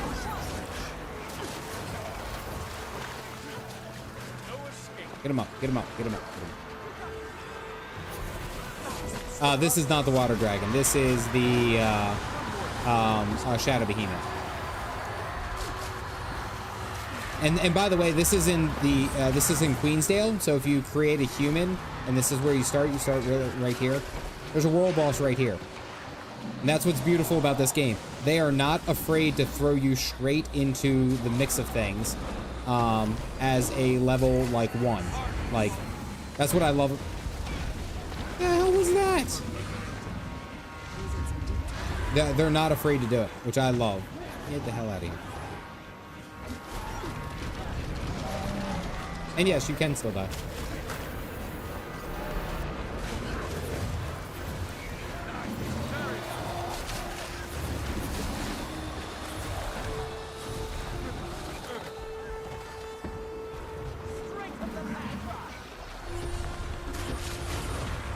Giant ass balls. I make tall humans. Oh. Wait, do you play Norn? Oh, I mean, there's like so many open world metas that like you can like this chain will probably go. Like there's a whole group of people who all they do is go around farming the open world metas. That's all it is. And even in the core game, like it's not even like all the expansions that you have to go to. Like you can just do most of this just while you're farting and putzing around. Guild Wars Temple attracts it. I just go through Guild Wars 2 metas, meta tracker or meta event tracker. It usually pops up pretty easily. I think in the wiki too, you can actually just type in game /wiki space WB, I think is what the command is, and that automatically pulls up all the open world bosses that are gonna appear here. You can't beat it.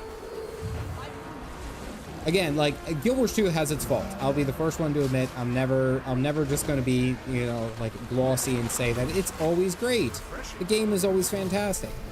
But I will say that this game has a lot going for it that makes it pretty damn fun.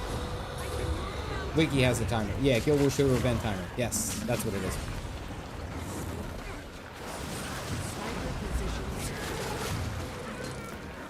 What I would kill for some alacrity. Holy crap. or quickness. And most of the time, what the best part about this game is that as you're just going through like these like meta events, like you don't even really have to be coordinated. You just go in and you start just attacking shit. You just start attacking shit, and then stuff dies. It's great. It's so much fun. I have no idea what's happening.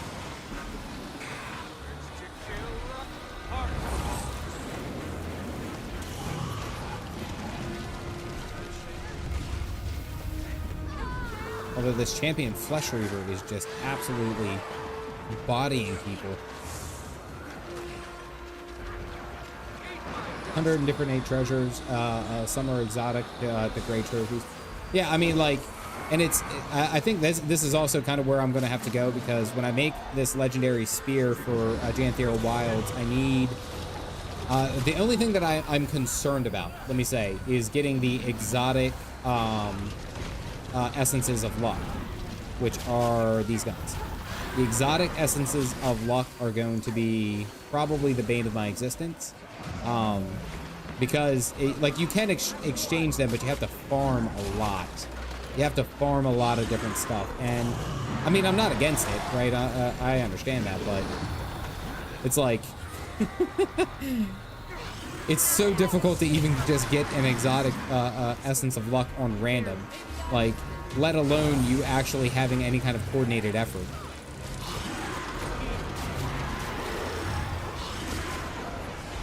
Oh, Warrior's fantastic. The luck is easy, cat.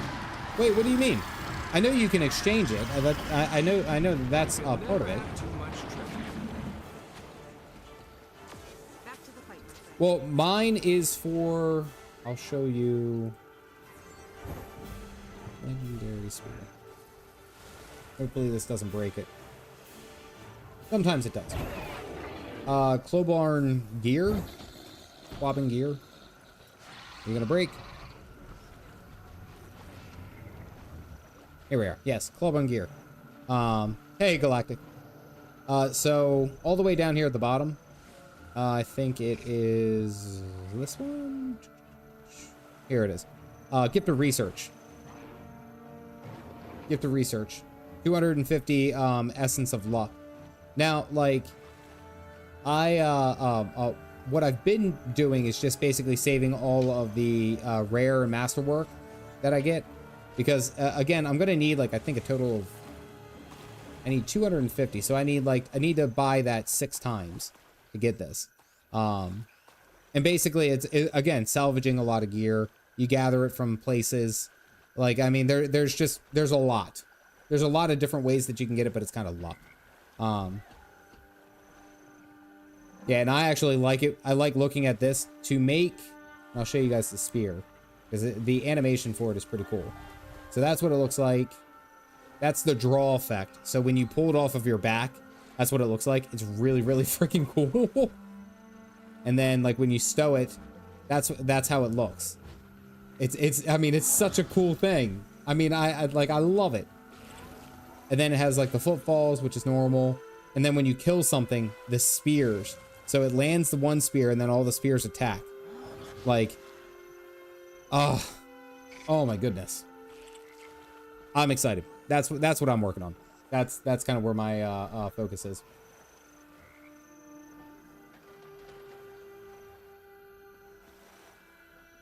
There we go. Also comes with 5 skins. Yeah, and they all have different looks. I like I think the 5th one, which is kind of, it makes it look like a halberd. I think is what is kind of how the idea goes. So yeah, I'm saving basically all the luck that I'm finding for this particular legendary.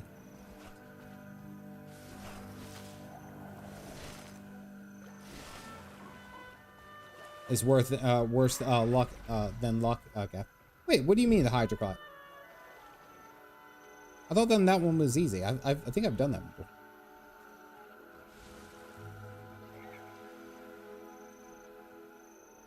Let me look. Hold on. I'm gonna see this now. I'm focused. I'm locked in, as the kids would say.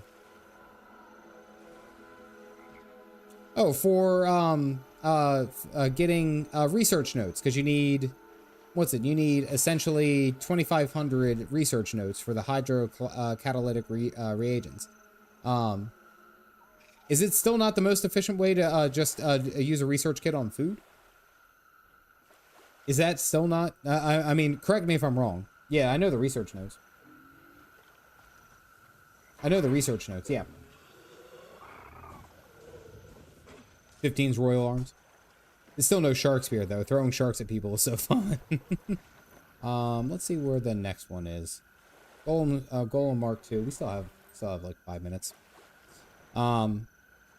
It's crazy to actually even think of starting. And I remember I had this kind of problem when I started making legendaries in Guild Wars 2. It was like, I always had the idea that it was going to be a pain in the ass.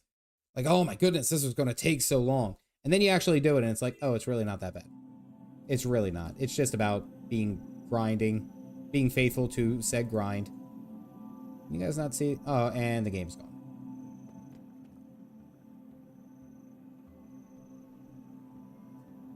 Where is my Guild Wars 2? There it is. The game, it really isn't all that bad.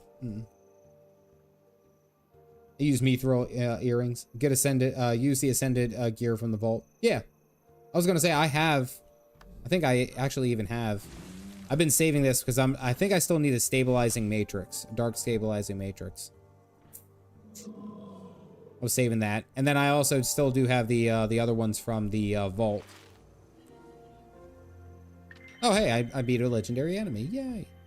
Might finish doing my weeklies then. Yeah, because look, I still have my 3 ascended armors and I have my 1 weapon that I'll use. I do want to finish up getting all my laurels though. I want to get all the laurels and then I don't know if this is going to be worth it. The Master of Luck or Masterwork Luck. Yeah, we'll see what happens. I'm not sure. No, I was going to find you, but now I can't. Well here, Galactic. I will go to Mount Maelstrom. They're about to do the open meta there. More salvaging. This game is nothing but salvaging.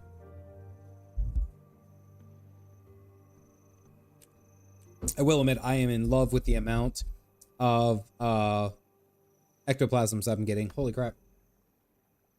To track everything, it tends to make everything easier. And yes, the luck is worth it. Mithril earrings.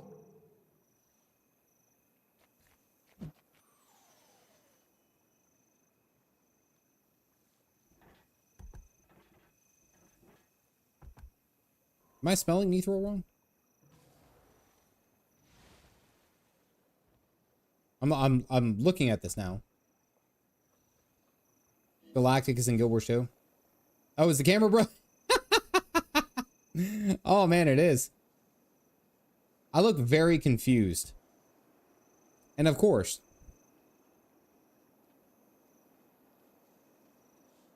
All right, hold on. Gotta, maybe if I deactivate it and activate it again, it'll work. Nope. Oh, there it goes. Wouldn't be a stream without the camera break.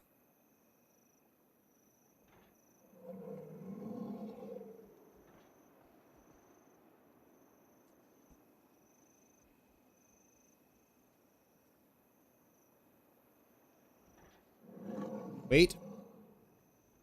We're back. Is it Mithril with a Y? No. I didn't think so. Galactic, head to Mount Maelstrom. I'm the one who knocks face. I still think it's funny the amount of people who actually think that I look like Walter frickin' White. Take me a whole 24 hours. Ploy! Galactic, Mount Maelstrom is bottom right. Because the next boss is going to be right here in Whitland Fields. Disconnect the cable from the camera or replug it. Usually works for me. Yeah, that's what I have to do. Is the category, not the actual item. Oh.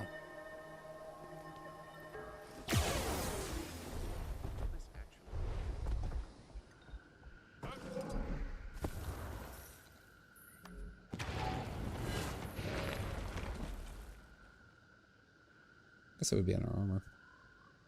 Accessories.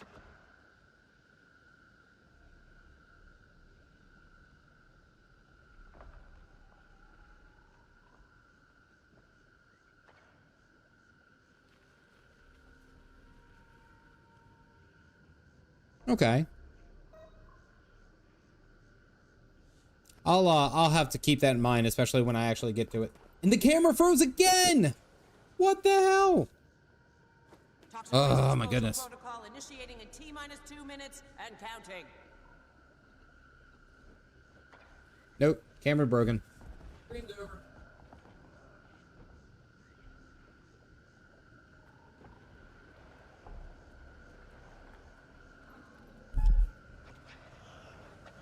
Okay, we're gonna try this one more time.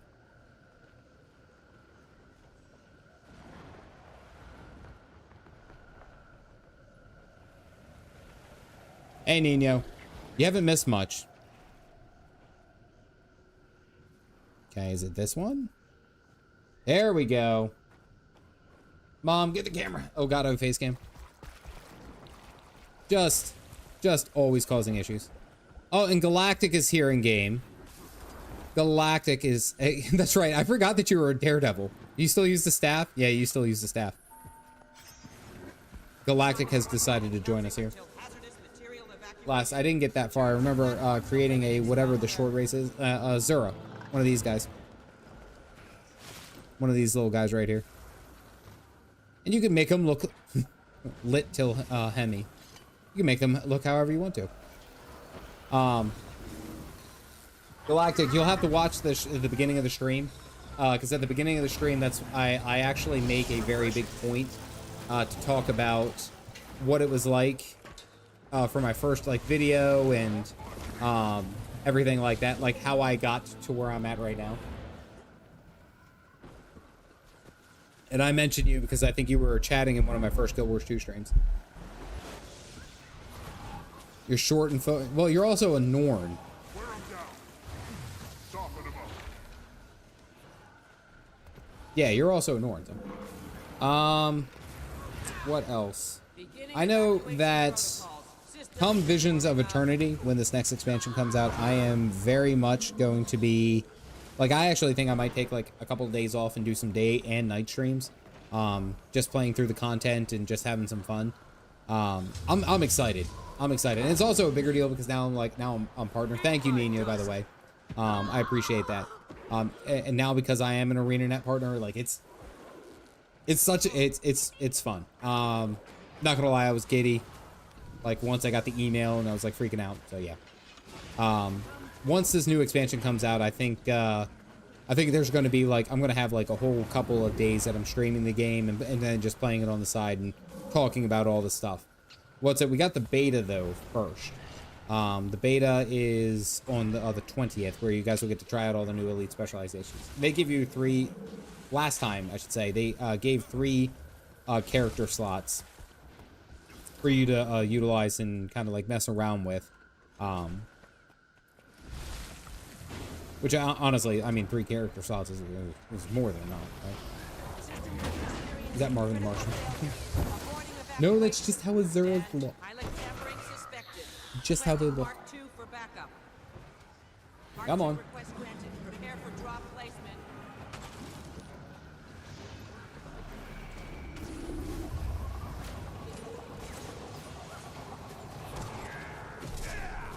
I love bosses with huge hitboxes.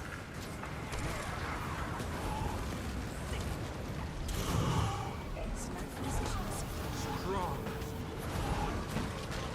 An ancient mountain. Still rising.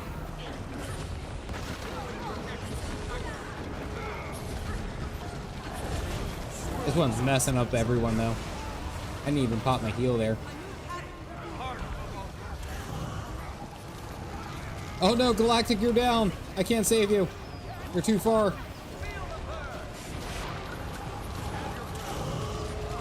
You can just see Galactic up here, by the way. Oh wow, I just sent that over. Just checking out Galactic up there.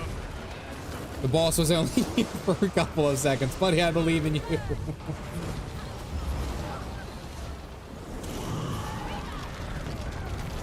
That's not where I meant to put that. Now, I think one of the best things about Guild Wars 2, and one of the reasons that I really truly love this game, is just because it just feels like alive. Like, a lot of what I do in this game really makes it feel like we're all, like, doing stuff, you know? Like, it's really just a fun time in that regard. And also, one of the things that I've always loved it, and like, don't get me wrong, this is absolutely no shade to Final Fantasy or anything like that. But like, when I log in to Guild Wars 2, I can just hop on, do something real quick. Get him out. And I don't really have to worry about, you know, oh, do I have a whole group? Do I have enough time to run this? Do I have anything like that? Like, I can just pop in and do whatever I need to and then pop back out, you know? So I have no idea what I'm doing. Galactic, by the way, is like a top tier raider in Final Fantasy. I'm just saying. I say as I beat him with experience on this game that he doesn't play. And Nino, to answer your question, the staff does okay. I mean, given the large hitbox for fire and conditions, it does pretty good. Labyrinth for pouch. But I think Spear might outsit. I'm not 100% on the exact numbers. Like I said, I don't really pay attention to the numbers. I just pay attention to what's fun and what I can do in open world. Full shade, absolutely. Although he does have a cool raptor. Let me see.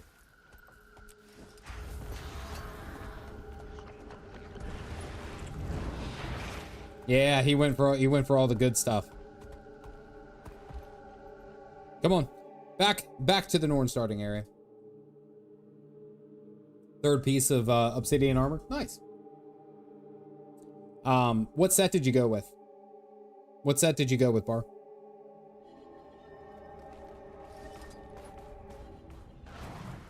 You better put on the right damn skin.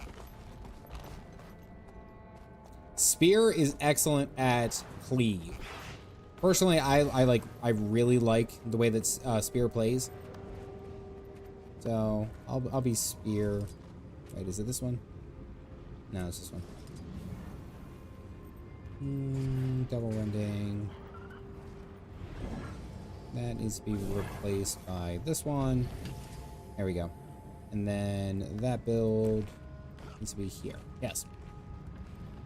Light first, yeah.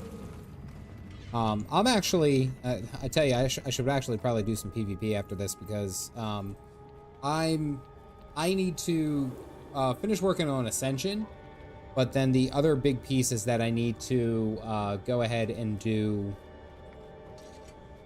my legendary my legendary gloves, pants, and feet. Like, I have these first three roll legendary. I have vision. I have my staff. I have, you know, like, I have all this. I don't have the rest of the light armor, and I need to go ahead and do it. I'm close to it. Like, it's not that difficult, but it's just I haven't been around to do it. Just haven't gotten to it. Specific raid, very specific raid. I really wasn't all that surprised. Truth be told, I was not surprised at all that they brought legendary armor back into, or well, at least having obsidian armor, maybe as a name, perhaps. But I will say that it was necessary. And let me explain. It was necessary for them to have some kind of, like, we'll say open world legendaries, because previously all you had was either PvP, PvE, or PvP, raiding, or World v World. World v World was very slow. PvE raiding was kind of difficult to get into, and I mean, it's gotten a lot easier now. There are a bunch of raid trainers that are out there. But I mean, back when like I first started, I never even bothered with raiding. I'll be truth be told. But then and then PvP is just stressful as all get out. It's PvP. Like, it's very, very stressful. A week for the bonus in the second and third one, you get a full rift. It gives you a full rift essence. Oh, I did not know that. The bonus for doing the second and third one gives you full rift essences. I think I have 6. Wait, are you talking about the amalgamated rift essence, Serraid? I think that's one you were mentioning. You made shortly after I appeared in your community. Yeah, because I was like, oh, we're making a Final Fantasy player try out Guild Wars 2 and try out Guild Wars 2 PvP.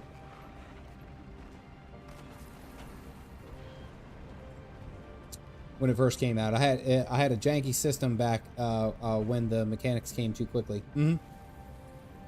Oh, I didn't know that, sorry. That's actually pretty cool. Is that a part of like the weekly achievements?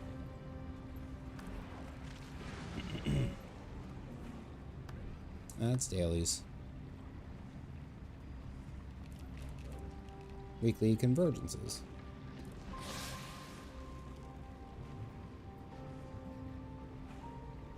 Cryptus hordes. Oh, that's outer Naos.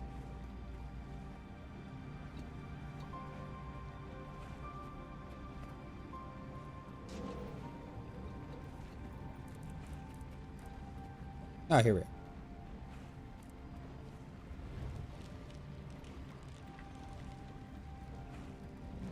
That actually wouldn't be all that bad. 15% for 6 seconds. Then the Raiders ruined the fractals of the mists. You didn't make me do anything. Remember how I would hold it over you that I had the sky scale and I didn't? And I do, yeah. The weekly chest that gives the chest its full essence is the same for both. I need to be better about that then. I think I already have. I have enough, I think, for half of the amalgamated essences for the legendary spear, 6 of them. I just got to be better about being on time because the convergences are at weird times for me because it's like 8 p.m. From like even just looking at Mount Balrier, it's 8 p.m. and then again at 11. 8 p.m. usually the kids are still awake and it's like I can't sit down and you know do a convergence for a half hour.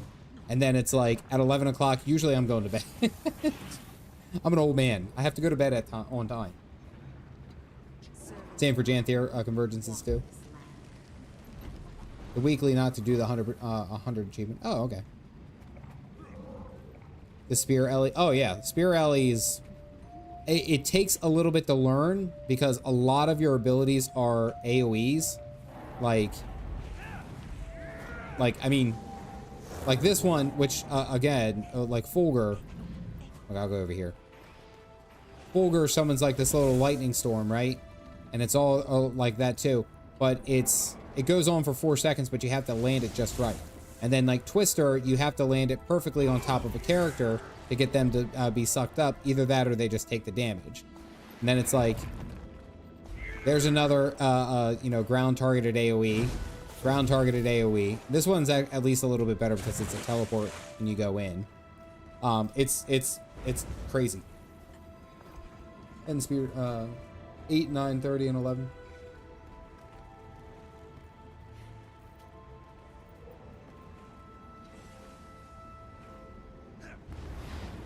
Is PvP big in this game? What PvP modes do they have?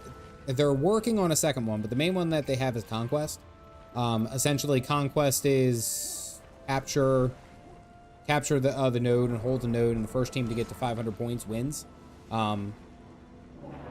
Depends on who you talk to, because the PvP scene has a lot of people who play a lot of PvP, and they've gotten really good over the past 10 years.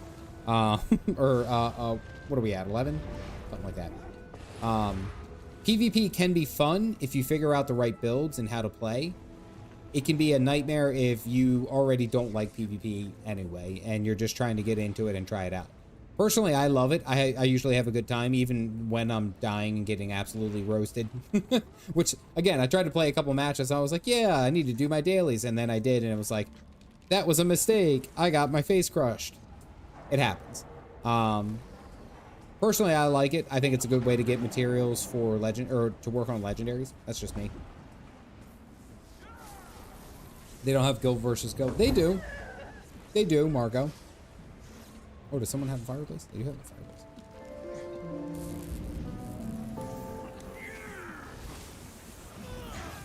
I won't come undone. Magic Vine boost. Nice.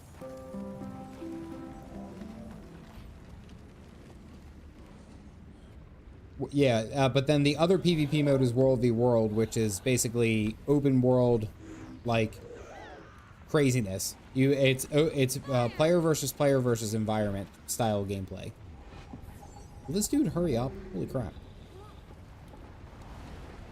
Homeboy is taking his sweet time.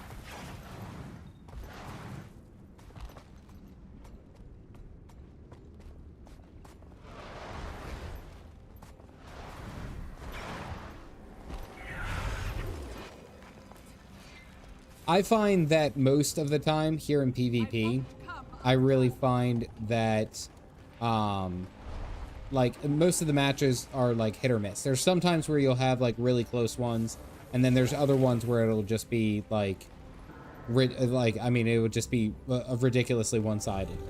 And it goes back and forth. Sometimes it really is a lot of fun. Other times it's very stressful. And yes, you can solely PvE in World versus World, which is something that I do, actually. When I go into World versus World, really all I do is I go and capture a camp or two on my own, and then capture some nodes and stuff like that. And that's it. Like, I don't really participate in any of the other things, the major things, we'll say. Like, I have it up here. Like capture 10 or defend 10 versus 10 world v world objectives. Like I think last week they were like capture 10 towers over the course of the week. Yeah. Is world v world random on which side guilds get placed on? It used to get based on server, but now they've changed it a lot actually. Because they're also doing like alliances. I wonder, do we still have? We did this a long time ago. Where's it? Yeah, you can create your own team here. 5th YouTube. Really? Shirelli, you cannot win. Holy crap. Also, by the way, someone called this out and they said, go ahead and take this picture. Look right here. Tell me that this is a dead game. Look me in the eyes and tell me that Guild Wars 2 is a dead game. This thing is about to be, complete best. It's gonna be a shit fest. Hold on. Wait until the screen's gonna glitch. There's so many people here.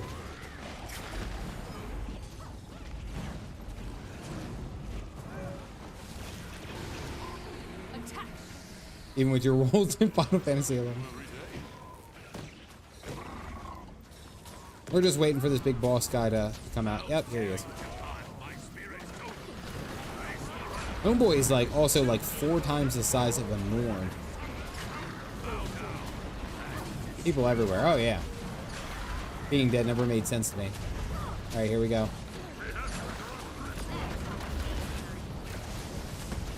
Wait for it.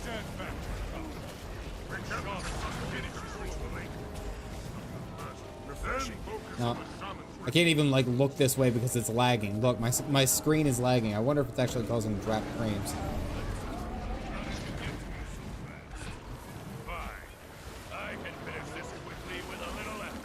Oh my god, I can't see anything.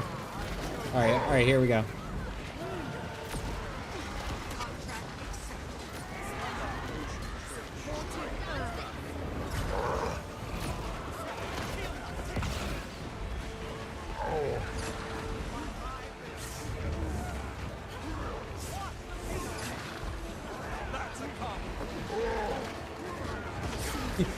It's funny is because you know somewhere in there there's things happening, but you can't really see it. Just dodge.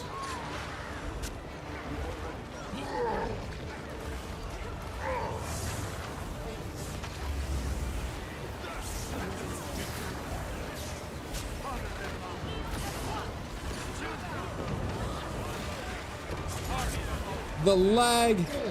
Oh, I'm just giving buffs to everyone over there. Pepperidge Farm. I'm just saying, like, there's so much about this game, like, that just are like absolutely rocks.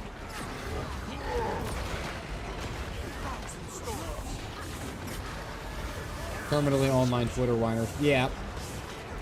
I mean, they say it about every MMO though. Like someone even said it here.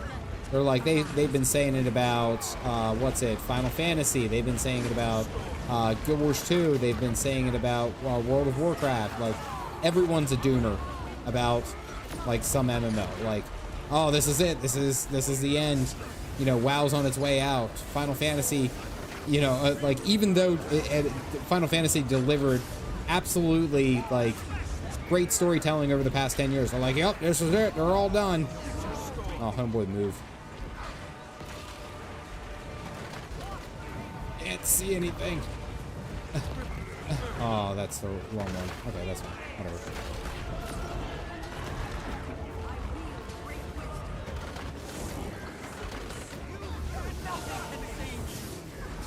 Come on, just die. Just die. Just die. Yay!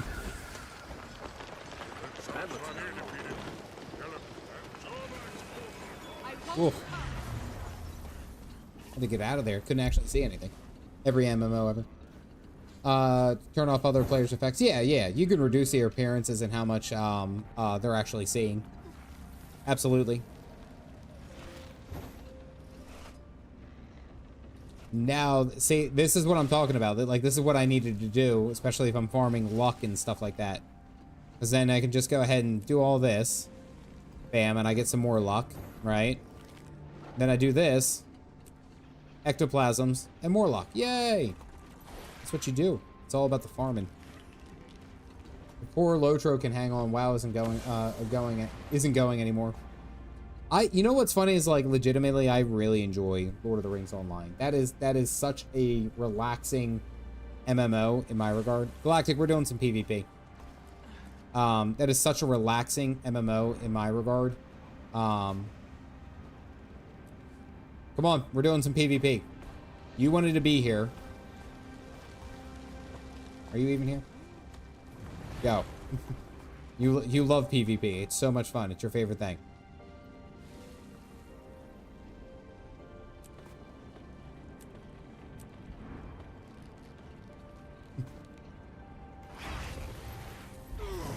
Do it. Do the PvP. I want to try to squeeze in one. Come on.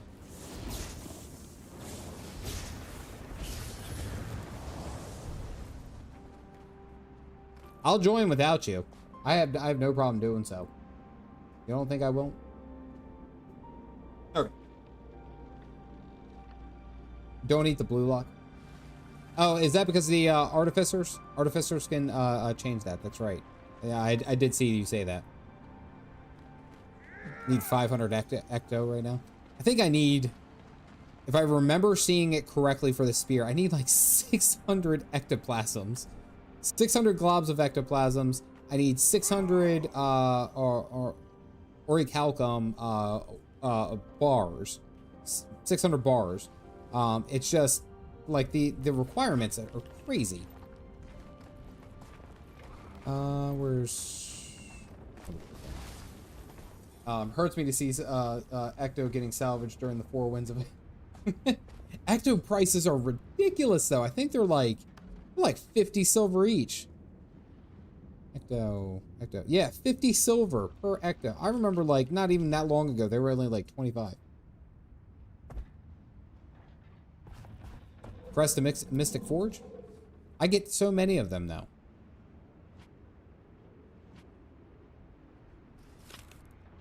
Actually, no, I don't want to do that.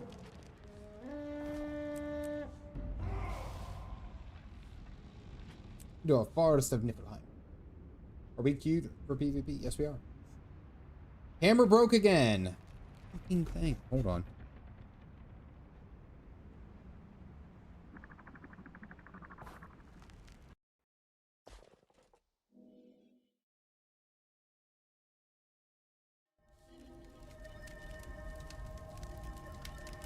Playing some really hot games right now, so that's why. There we go. We're good. We're back. Everyone chill. During my time, sacks of ectos cost you like 20 gold a stack at least. Yeah. You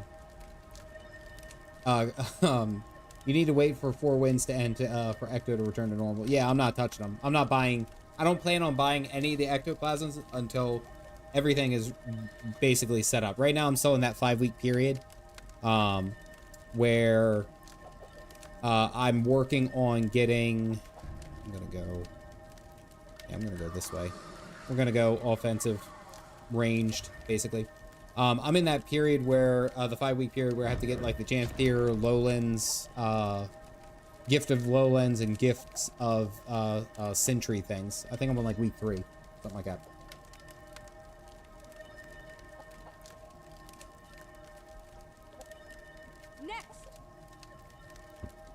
My laptop is ancient. Oh, it's... I mean, it actually really doesn't run that difficult. I don't think it's all that bad, personally. 7.3, you can duo queue in the Crystalline Conflict PvP in Final Fantasy. Oh, nice. I didn't know that. The match I'm actually... I do want to actually do PvP at one point. I just have to get around to it. I never have enough time. There's never enough time. Ecto or if you do 3 lots of 3 with an Ecto, there's guaranteed 1. And then if you even have more, you can do lots of 25. I have 2K in bars. Now I don't need all your stuff. It's okay. Oh, they went aggressive. I'm in bad shape here. You've seized the henge. Your enemy took the mine.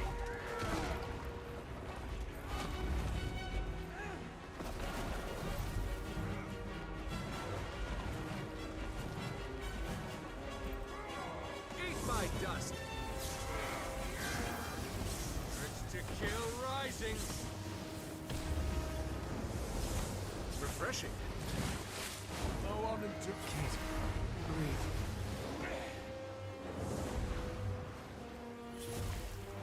A soothing mist. I don't know if I can take him. I kept my spear on. It's okay. I'll outrun most of these guys. Okay, we're good. I do have lots of foods cooking though. I mean, I'm not against. Oh, here we go.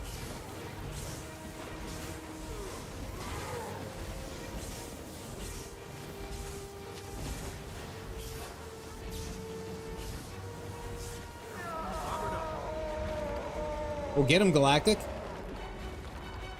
Get him, Oh, wait, no, I don't think that was you. Come on, sorry.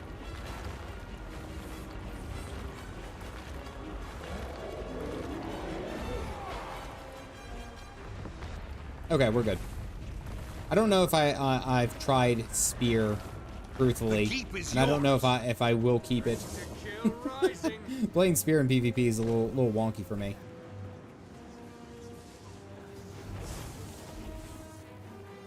They're up this way. They took the henge.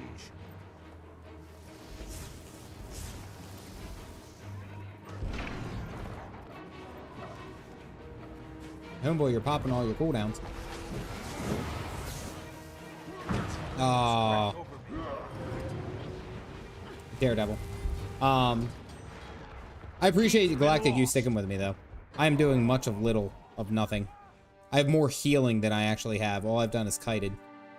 No, but I think once I actually get to crafting the Janthier spear, like I want to have like everything ready to go. I want the Ecto prices to come down, and I kind of want to knock out as much of the Ecto prices as I can, because I know that I know it's going to cost me a bunch. It is. That's just.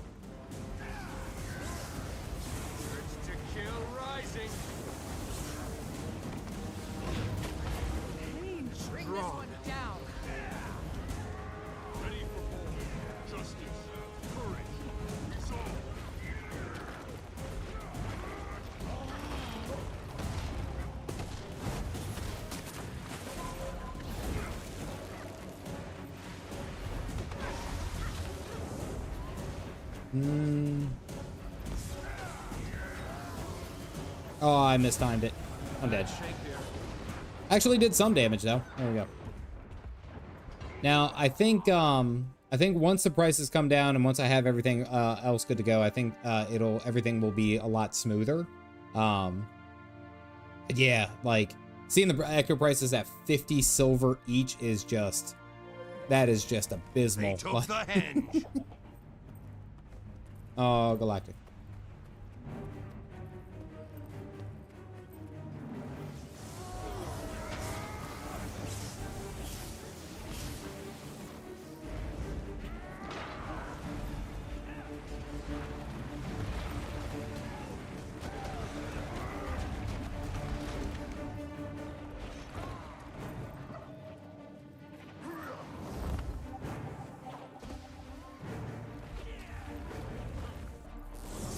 The chieftain has returned. Gotcha. Heart of the volcano. In bad shape here. Svanir's return. Oh, that was a good hit. See, every match that I get into, I just want you guys to see, like, every time that I try to do any kind of PvP, especially on stream, like, I usually, like, win 1 or 2. At least 1 or 2 out of the 3 or 4 that I will play. Every time that I've ever streamed playing Guild Wars 2, I lose. I get my face pushed in on PvP. It happens. I've died 3 times now. The keep is yours.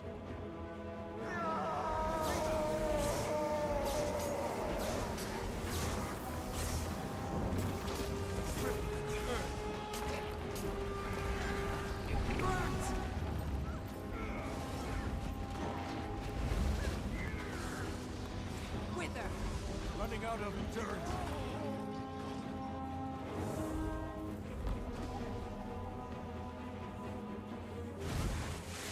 They took the henge. Nothing. Boof. I keep dying.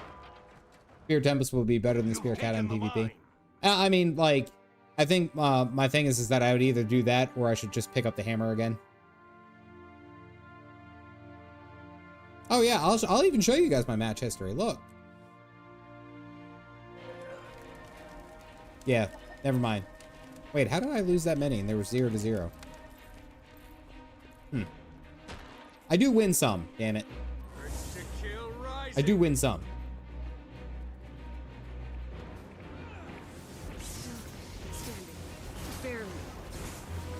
The keep's been lost. Whoa. Glad you're not a corn. That is the funniest damn comment I've seen all night. All right, Galactic. Claw Dormag's up. Let's go. Go to Frostgorge Sound. All the way up north. Yes, I am very glad that I'm not a corn star. I said corn. I think it's because it's like, and I don't even know if it's performance anxiety because I felt calm. Like my heart rate's 73. I'm chilling. I'm good.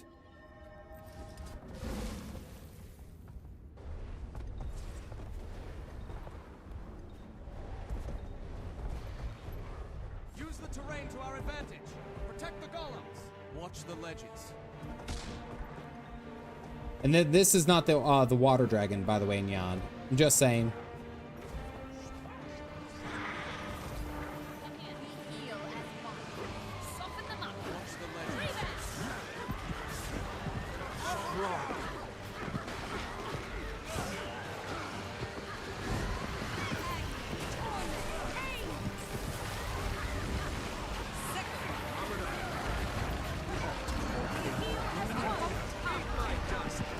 I like how you say I could go for a Claw of Dormag, like we're going to the store to pick up a Claw of Dormag.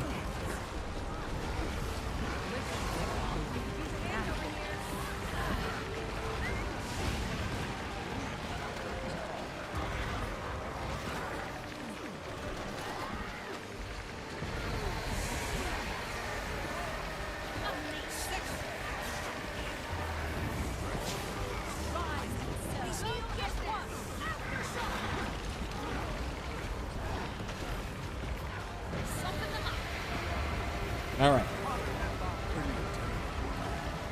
This is just another average, we'll say, world boss that you would see in this game.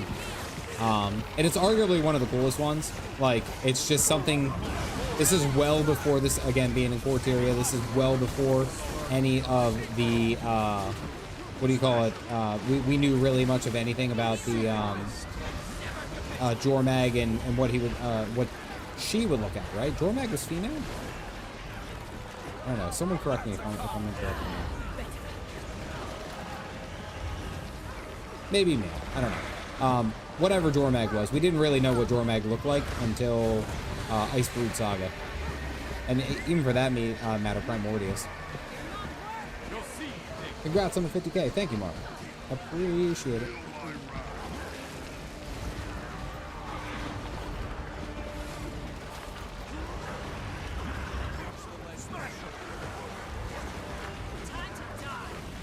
Dormag is a name. Oh, okay, excuse me.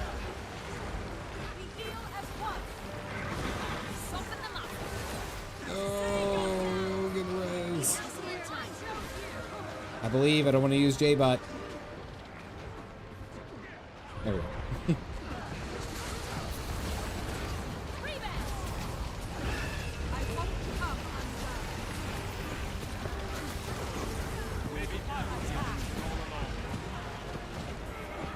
I think you're in a different instance. Hey.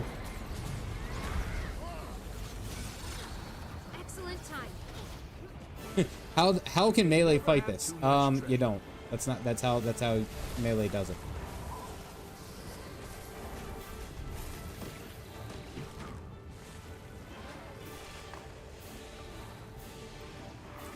So that's the giant ice dragon. What do we got? We still got like 20 minutes before the, what do you call it? What's his name?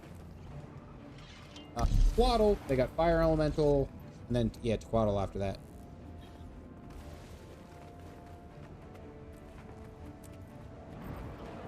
I'm gonna join us up for PvP, but I'm actually gonna put on my what's it? My hammer. We'll do a hammer PvP. Yeah. You're gonna hate the this year's jumping puzzle. Dormag has like a Jin Crossroad Devil deal. It grants your wishes, but not in a good way. Oh yeah. Dormag is a Dormag. Thank you. Appears, however, most appealing to the person in mind. I think that's what's interesting. Thank you, Sven, for the. Wait a second. Do you remember, Sven? This is going back. Sven and Galactic. Do you guys remember when Spart and I would do nothing but PvP? We would do nothing but PvP, and everyone would send me unidentified dies. Like, that's all I would get in this game, is like, I would just get loads and loads of mail just for unidentified dies. That's all I would get in this game. Like, that was like an ongoing joke that just never died. Like, I don't want any more. No more unidentified dies. Leave me alone. 1 silver. You're hilarious. Oh.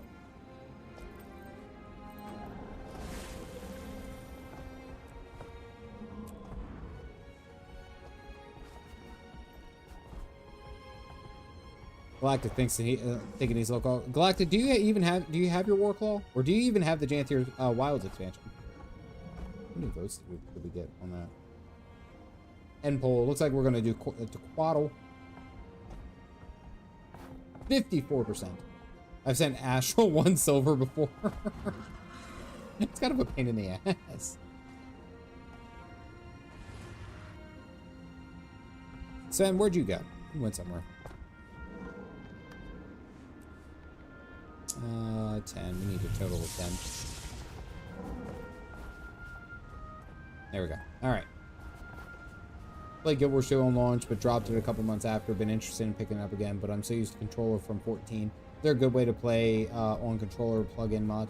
I've had a lot of people say that one of the best ways to either play this game and all that is that you can in fact use a Steam controller, or just any controller in general, but the setup is a little weird. There is literature out there on how to do so. Oh yeah, guess the PvP is gonna get abandoned. All right, that's fine. Fire elemental's up, I think. What's the timer on that? Fire elemental is in 5 minutes anyway.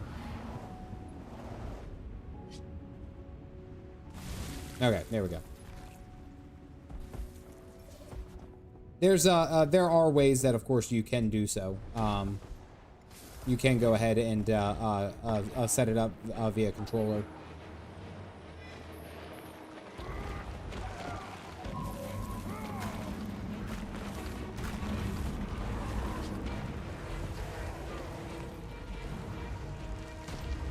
Just trying to mine.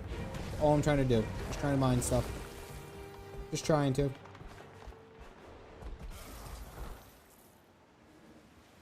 I think it's funny too, is because it's like of the videos that I've done, for Guild Wars 2 and all that. I think one of the videos that I enjoy, when I used to enjoy the most, I should say, is doing the PvP montages. Like, that used to be like my bread and butter. I would have like a new one almost every, like, God, it was like I tried to have one new PvP video every week where it was just nothing but the memes. That's all it was. It was nothing but memes. They did okay. I mean, the videos did okay for a good long while.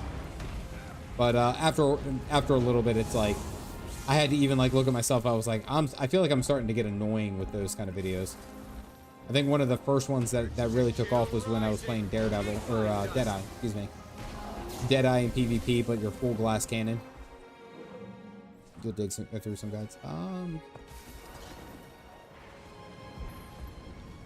Let me see if I might have something that can help you.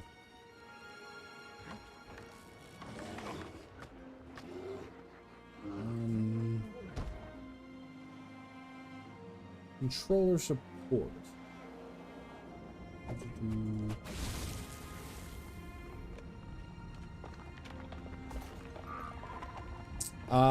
Here we are.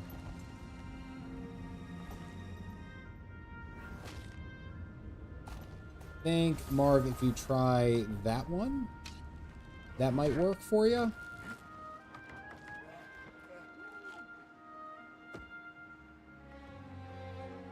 Wait, no, that's Steam Deck. Hold on. Oh, that's, I guess that is Steam Deck. Isn't it?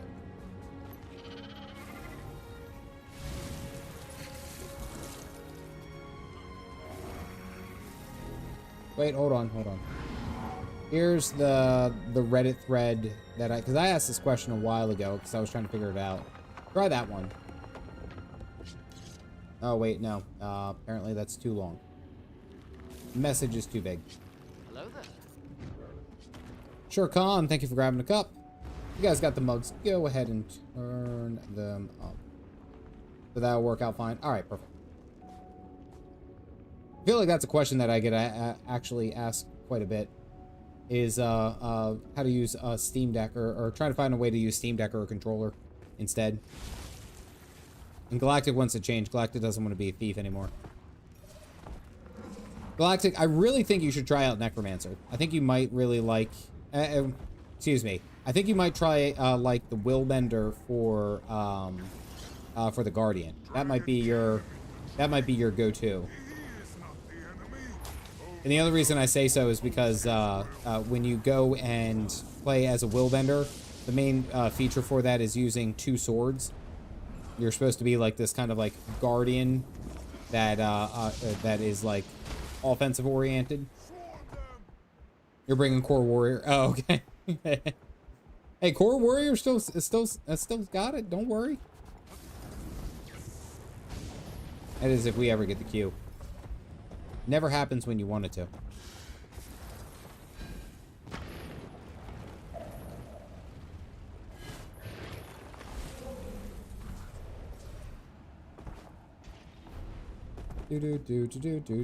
Anomaly. Yeah. I don't know about you guys. I'm ready for frickin' Visions of Eternity.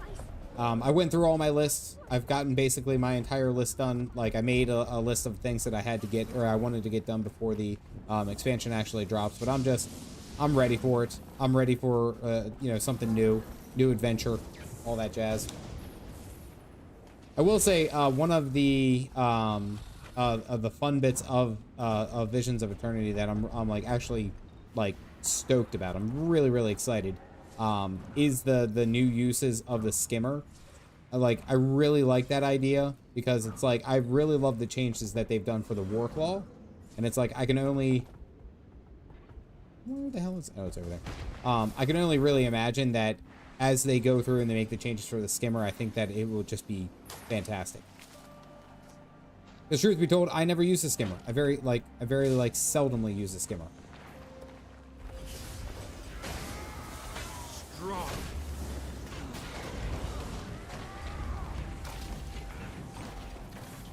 bop, bop, bop.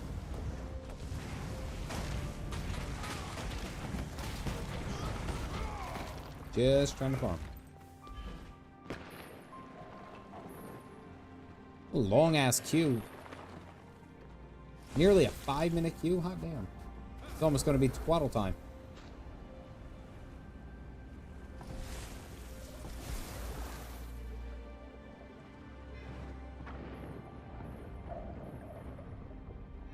Yeah, Galactic, I really think that you would like doing Willbender. Especially because you play Viper in Final Fantasy.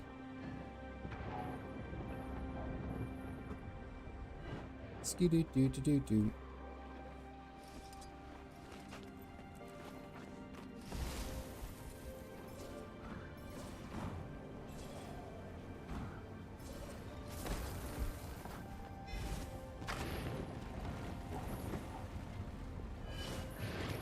Oh yeah, I know. I know it's harder because there's more of us here. Mm-hmm.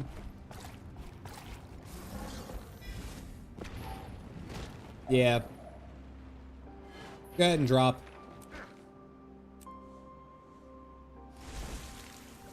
In that case, let's might as well just keep with the World Ball Strain and go to do Fire Elemental.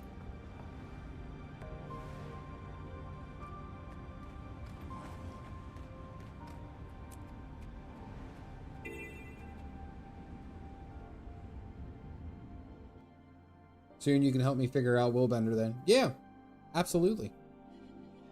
Highly recommend trying out Willbender too. Honestly, it's a ton of fun.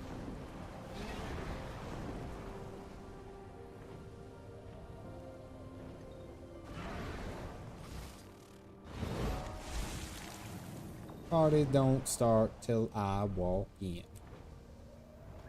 Can I yeah, sure. Just go ahead and send me an in-game tell. My tag is Fantasy 5732. Yeah, 5732.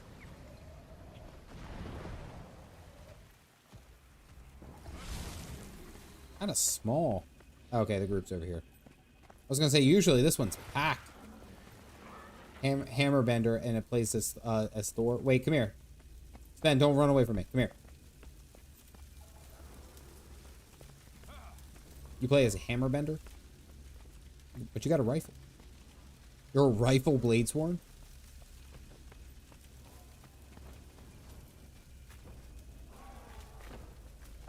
Can I invite?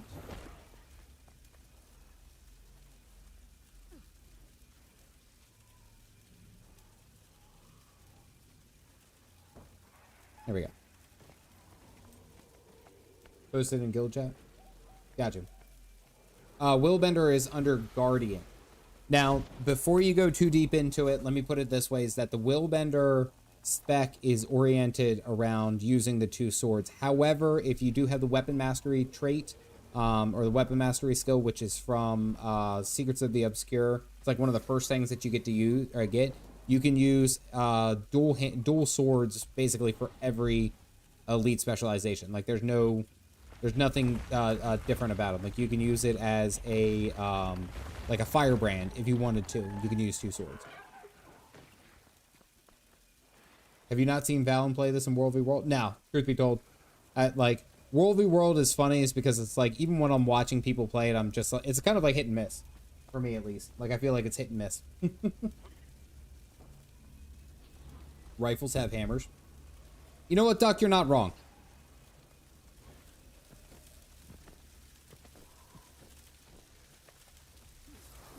Here's the whole group. Yay! Everyone shut up. What other timers do we got? Swaddle. Oh, the convergence. Oh, the convergence. Then Octavine. There's so many good things that happen at 11 o'clock. Everyone else, keep those infestations away from my house.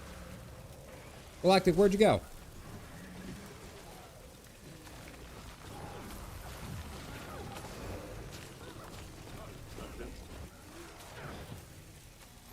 So now we just wait for this guy to go ahead and clean up all the trash.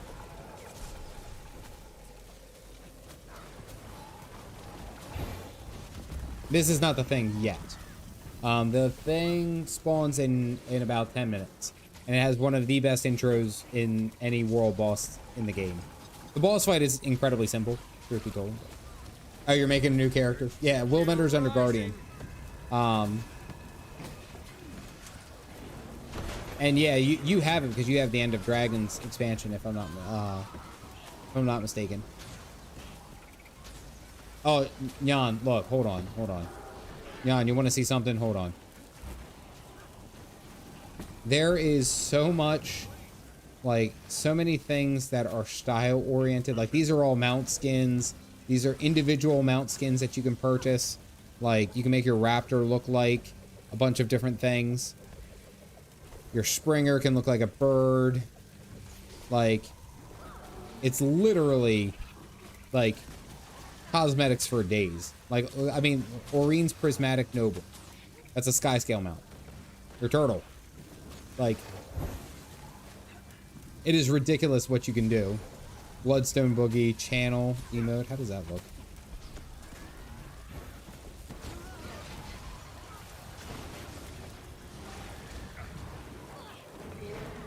Oh, that's not bad. I'm dying. Man, they got a whole bunch of emotes ready to go. But like here, Orion's wings and glider combo. Here you go. So that's the glider. That's what the backpack would look like on me. Like, it's so good. Don't be showing off all the shinies. Staff blade's worn now.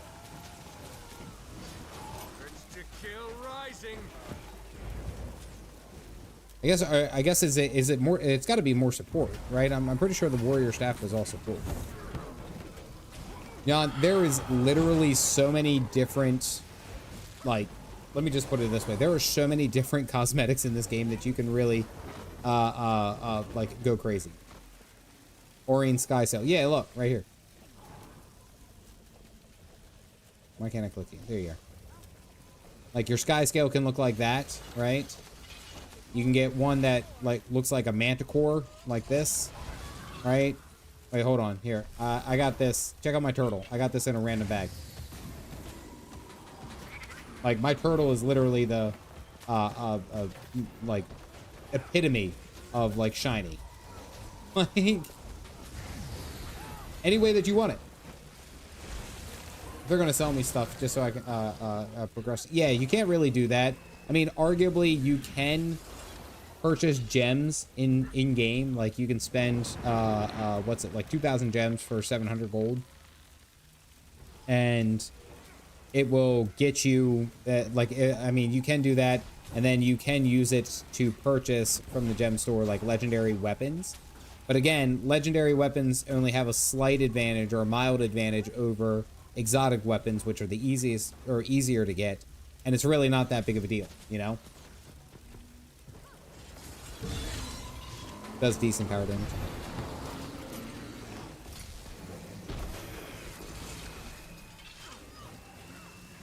One more minute. We're just waiting for this guy to clean this up. This is, so we had the Shadow Behemoth, and this is the, by the way, if you pick an Azura, which is one of the smaller people, think very similar to like the Lalafell in 14. If you pick the Azura, you start down here, right? And in that same first zone, right here is the first big boss.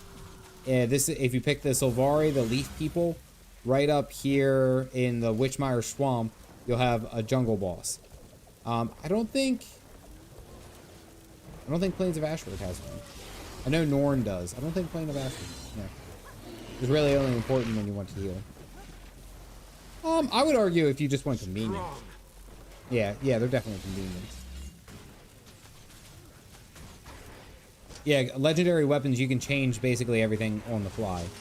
Like, I can change... I didn't like these Aura Beasts. They can be Celestial, whatever. Doesn't matter.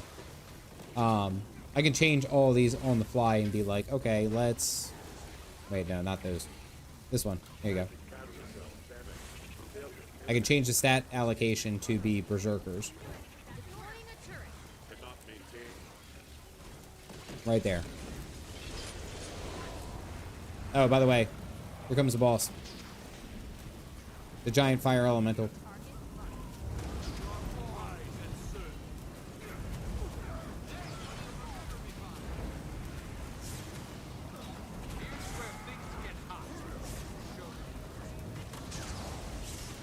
Actually, you weren't kidding. This is actually incredibly safe. Except you just got knocked off.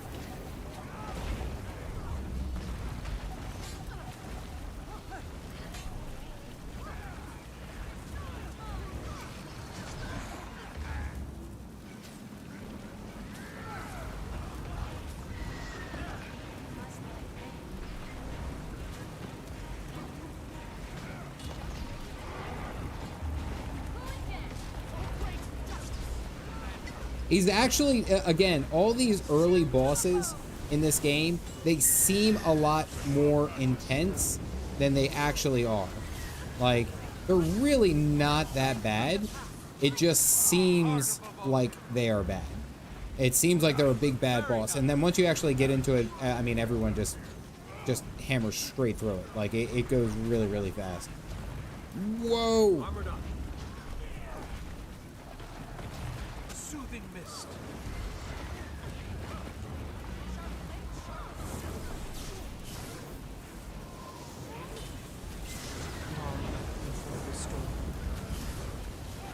Here we go. Brilliant ember. Well, I just helped them out. All right. Cam Pros, time to fix that. Bad time to fix. It is, I swear, every single time. I don't know. Maybe it's because there's a button combination that I'm pressing where the camera will freeze. It looks like I'm smoking a pack of cigarettes, actually. Like, it's not the best look for me. Looked over and I was confused. Oh, yeah. That looks valuable. Get this guy up, and then we head to Tequatl. My dear 5,000. Tequatl. Splintered Coast.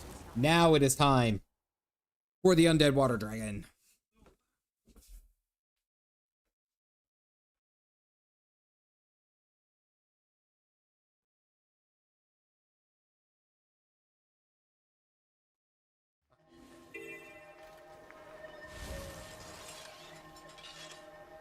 Resting smoking face.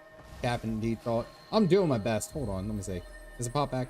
I don't know what it is. Like, if you've watched any of my, like, what's it, my Guild Wars 2 or my Final Fantasy streams, you know that that's always, like, a possibility. Like, every time that I'm going through, there's always a possibility that my camera will just randomly freeze.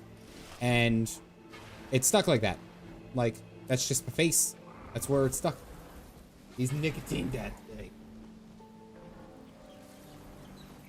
So I want to get up nice and close because he usually pops out almost at exactly like, oh yeah, there's tons of people here. Get all the buffs. Take a screenshot. No, I'm not taking a screenshot. Shadow, you know damn well I can't take a screenshot. Second I take a screenshot, everything freezes. Much gooder.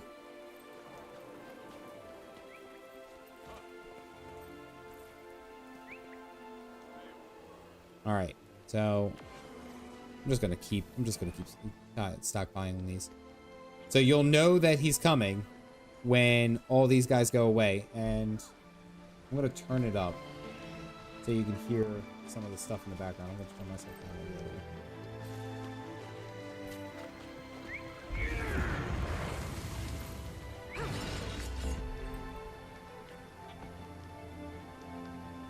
He'll say, "Oh, oh."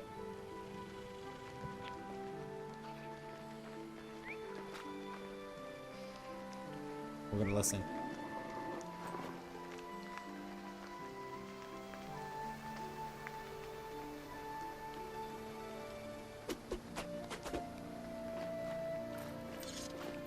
Wait for it. It's gotta come soon.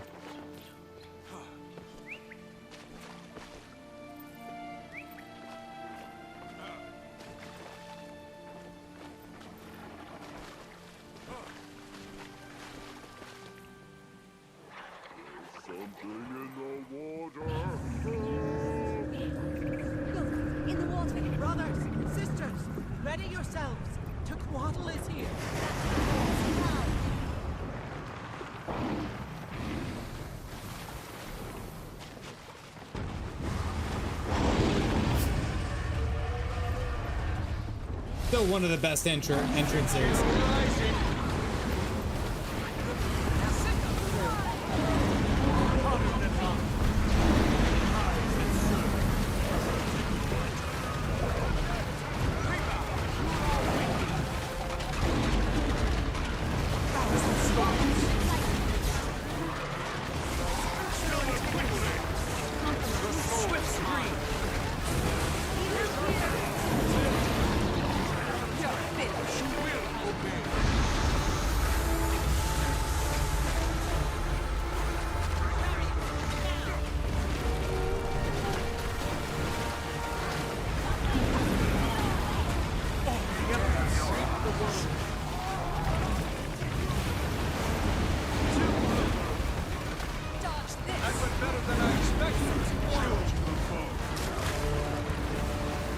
Friend-shaped? Really? Eat my dust.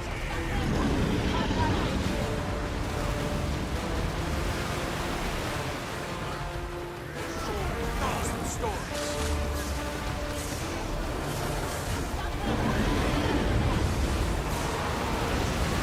Sharper still.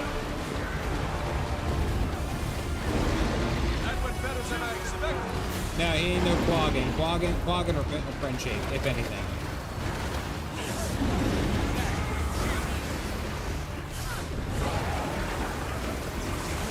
Just a lick of frost.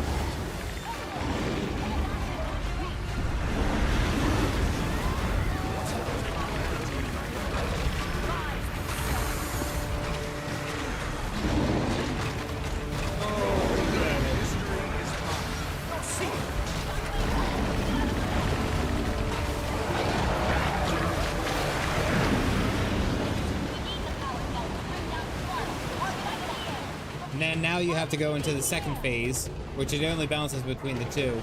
You have to go over here and make sure that these lasers stay alive. If they don't stay alive, then you fail the event, and you don't kill the dragon. Everything is built around this.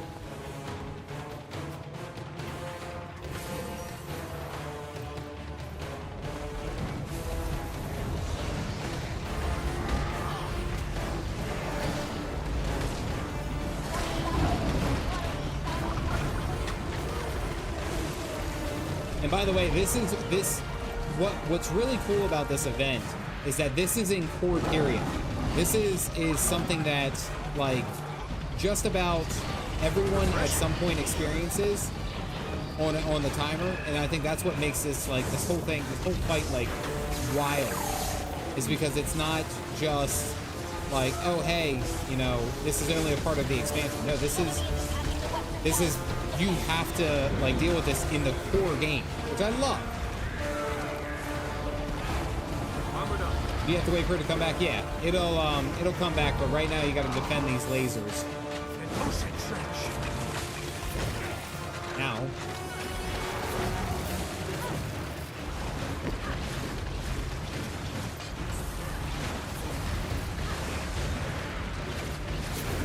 It looks like a serpent dragon from Skyrim Dragon Ball DLC. He had a set of front legs and a bow and tail.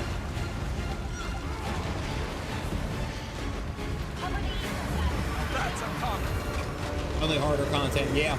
It's triple trouble. That has you dealing with three worms at the same time.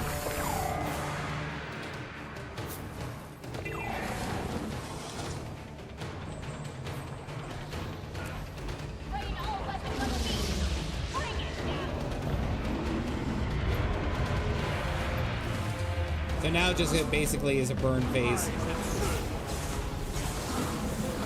Sharp blade, sharp foe. Very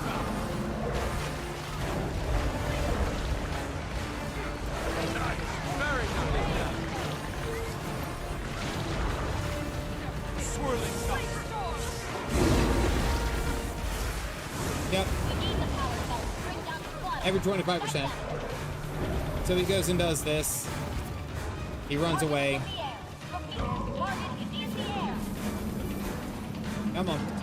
He runs away. You charge the lasers, and you just hit him. I mean, after that first bit, it was it gets a lot easier, a lot simpler, because basically he's stunned the entire time. But man, like doing this the first time is absolutely like. The music, the tension, like it's just so cool. strong.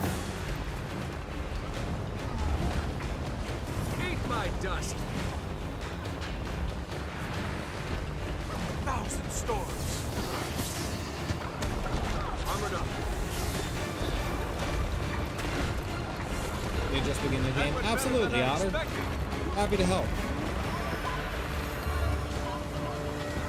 The game's a lot of fun. Like,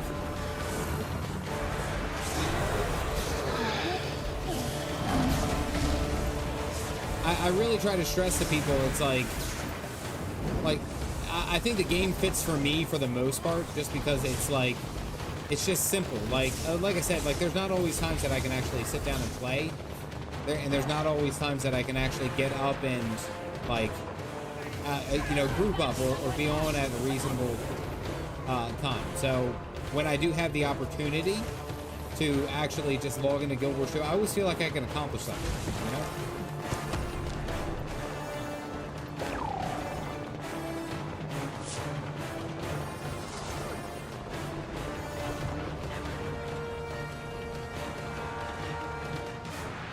Mega lasers are good. He swings back and he does basically the same loop.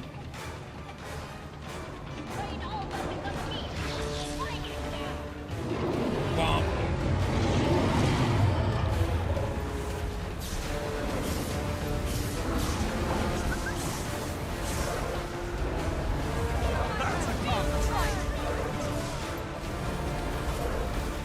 Refreshing.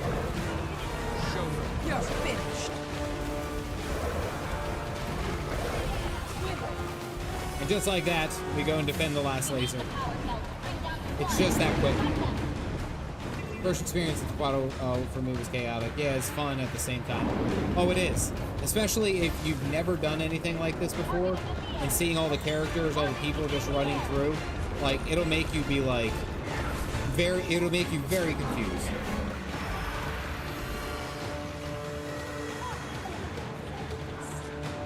No.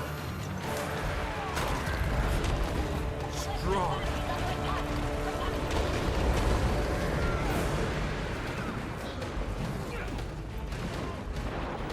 That went better than I expected.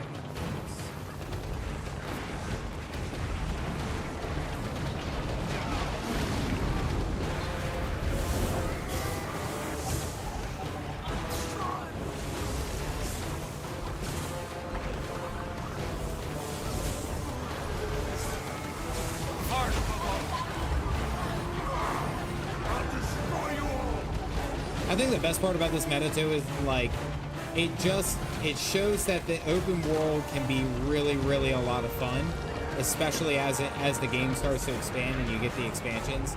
Like, I mean, don't get me wrong, like the Quartieri has a ton of a lot, like has a lot. That's not what I meant to press.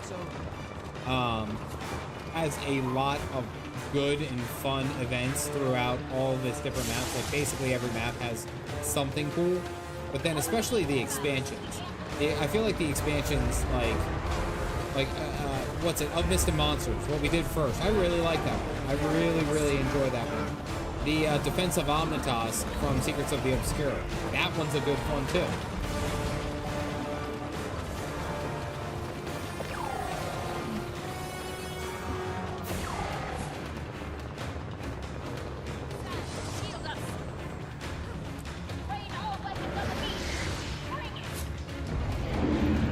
Last phase, let's go get our free prize.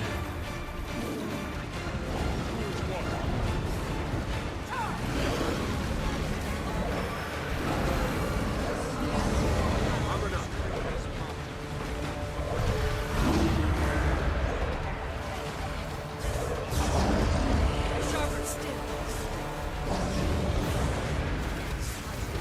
Free prize.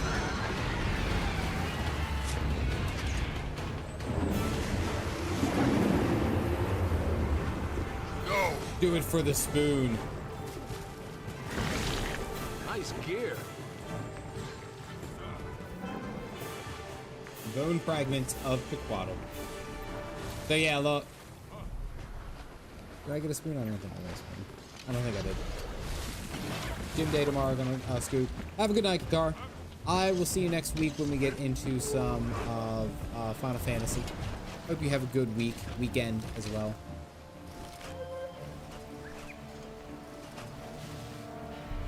No spoon. I don't think I got a spoon, right? Yeah, no spoon. Whole bunch of green stuff, though.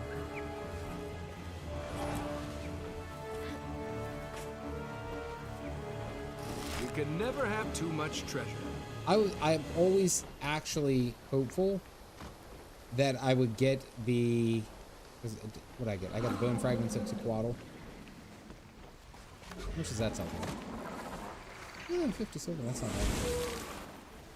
bad. I'm always like really hopeful that I'll get the what's it, the Quaddle, or I've never gotten the Ascended from the Quaddle, truth be told. But although I have seen a lot of people end up getting it, actually.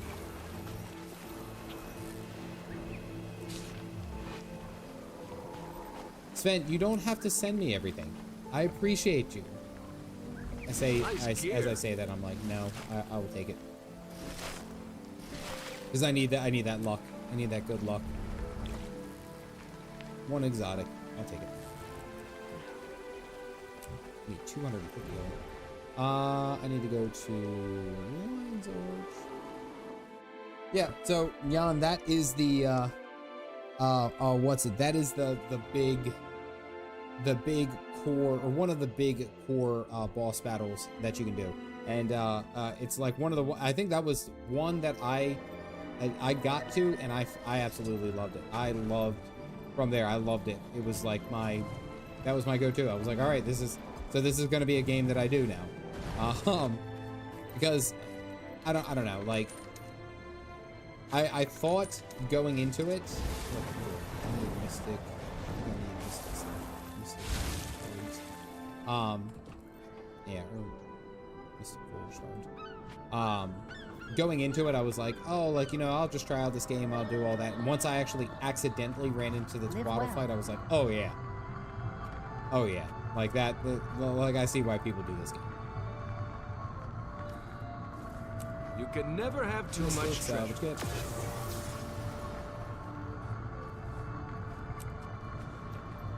Do Mystic Salvage so you can get more Ectos. Yay! I already have 100. Actually, you know, if I were to really truly be, we'll say, financially oriented, like the smart play would be here to then sell the what's it? Where's my Mystic Forges? There we go. My play would be to go ahead and sell my ectoplasm. Sell all my ectoplasms right here for maximum profit. Because I think it'll get me like, it's like I probably got like 40 gold or 50 gold worth of Mystic Forge stuff, or of globs of ectoplasm. But then from there, I'm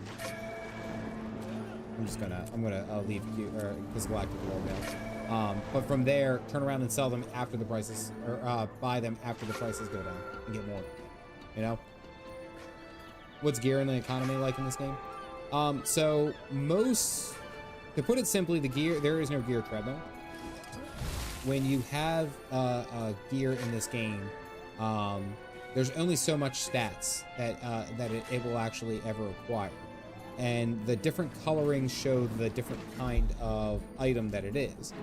So legendary, which is the rarest and usually the most harded, been better off selling the unidentified yellows at the moment. Maybe it's because I want to get my hands on the ectos. But like right now, legendary weapons or legendary items are colored purple. Ascended weapons or ascended items are pink. Now these two items, like if I were to exchange them out, like they would have the same exact stats. Like ascended and legendaries have the same amount of stats. Legendaries are better quality of life because you can store them right here and then they can change on the fly. Like I can make, oh, champions dusk. I haven't done this one in a long time. You know what? Let me play the Mirage. I like playing Mirage.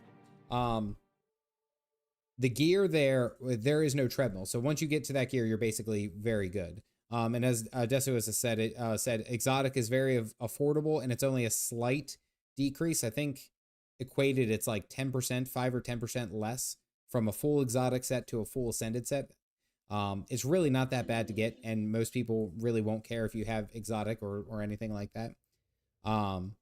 But having said that, getting that gear and all that, especially for legendaries, that takes time. That takes usually quite a bit of time. I don't want Bifrost. I have the torch. Nope, that's not what I wanted. That goes there. Swap. Need. There it is.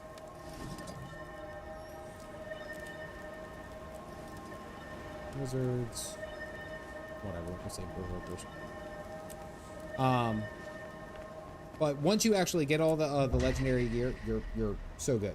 And Ascended is the same stat value. The only thing with Ascended is that it's not transferable amongst characters, and then it's basically locked. Once you get that locked in, The match starts soon.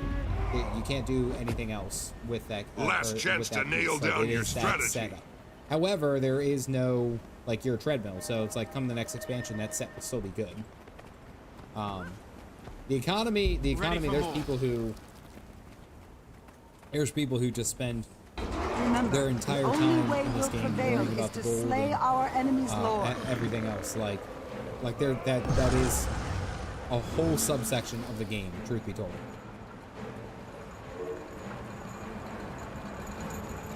Forteria masteries, yep. I still have quite a few that I have to get. I've got the target.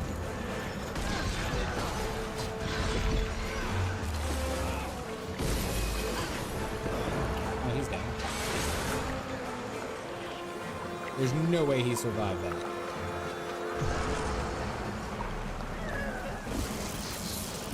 I feel furious.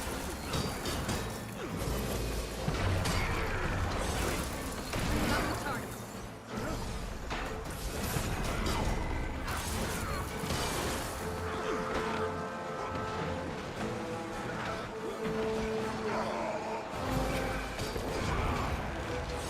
They're at our outer gate. Oh, almost made it up. Even res, a nice.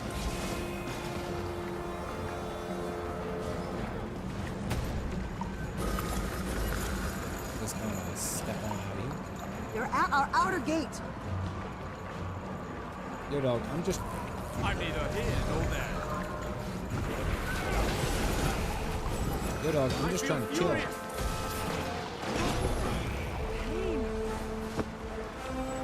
Okay, we're good. They're at We our made it. outer gate. I'm just trying to get my HP back. Holy hot damn. By the character select boss. That is the funniest way to put it because I was like, oh, what do you mean? Unlocked by the character select boss? Oh man. I think what I would try to stress to people is that it is not that serious. Holy crap! Can I get my HP back? It's really not that serious in the regard of how people play the game. Like, I always see people who get like locked in. And they're like, oh my goodness! Like, how do you choose? Like, how do you choose what's character or class to play? It's sneaky. Look out! Enemy fire heading your way. I feel mist essence nearby. With that, we can summon a hero to our cause. The term is analysis paralysis. I've got the target. Oh, get him! Oh, get him! Oh, get him! Oh, get him! My pet needs help.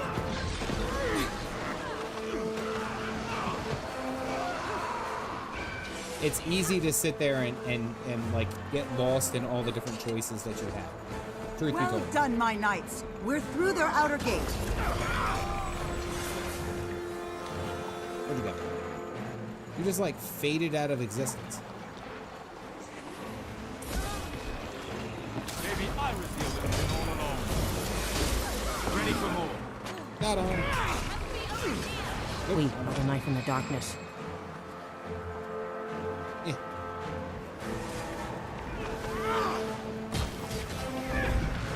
I'm out of endurance. Wait for it. Oh, they got something. Crap.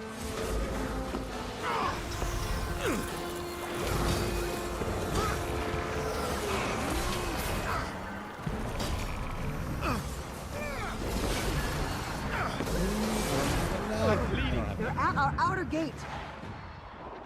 Can you make enemies larger in the world?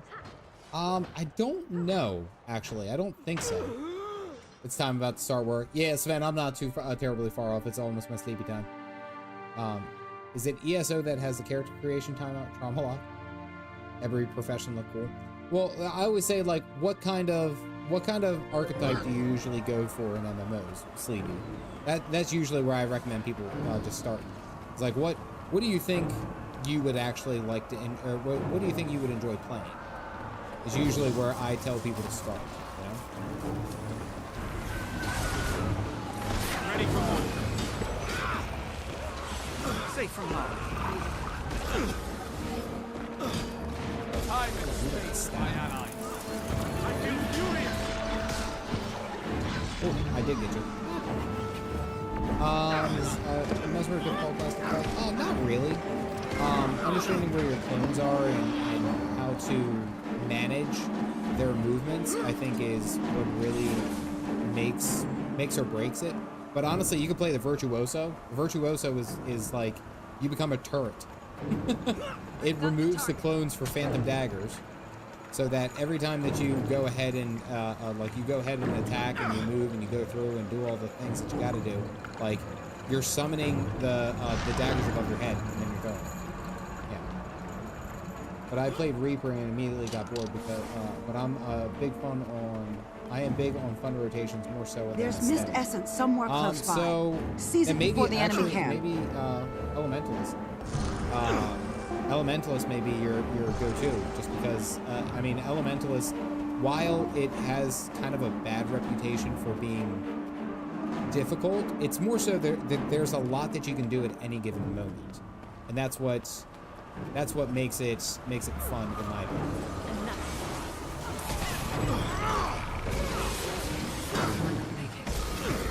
Ready for more. Safe from harm.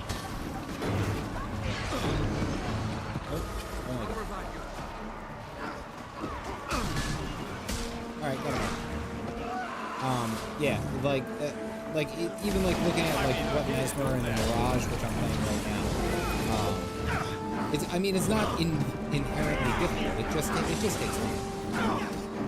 Hey, Josh McKinney, good to see you. The knife in the darkness. Virtuoso is easy, high damage. Chrono is difficult. Chrono has a lot of cooldown management, micromanagement, especially with they have an ability to basically reset all of their abilities. So like it's it can be crazy.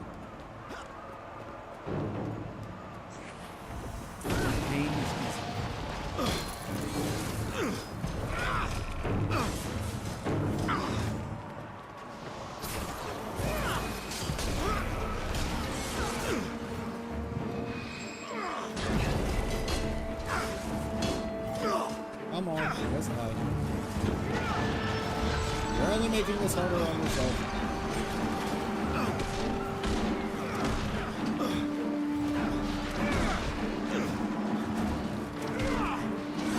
Oh, this guy over here.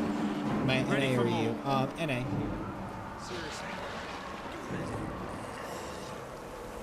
Let's see if I can close the distance on this guy. Oh, ready? Good.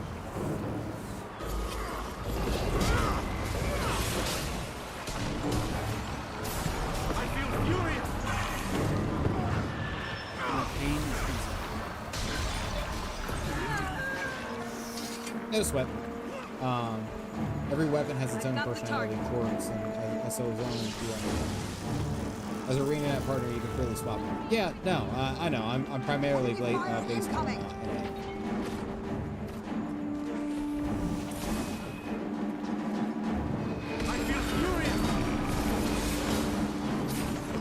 I think mistakes were made. Safe enough. Shifting sand. Your seat Swift and steady. Someone gonna win? Or we have to win, right? I think we have to win. There's mist essence somewhere close by. Seize it before the enemy can. I've got the target. I think most of what a lot of people have a problem with deciding which class you're going to play, and like, okay, who should you? I feel furious. I think where a lot of people end up getting mixed up is like really just focusing too much. World War II was great about having ults. Like, honestly, having so many ults back and forth, like, it's easy. I mean, like, there's so many different things that you can do throughout your time in Guild Wars 2 and play different modes. Like right now I'm playing my Mesmer because my Mesmer is arguably a little bit more oriented around PvP. That's all right up here. I'll have to finish this. Yeah, my Mesmer, my Mirage is a little bit more oriented around PvP. So it's stuff like that. Really, it's like you just find out what class works for you. And honestly, if you can get to like level 2, you get through the main story opening chapter, and then you go Ready for more.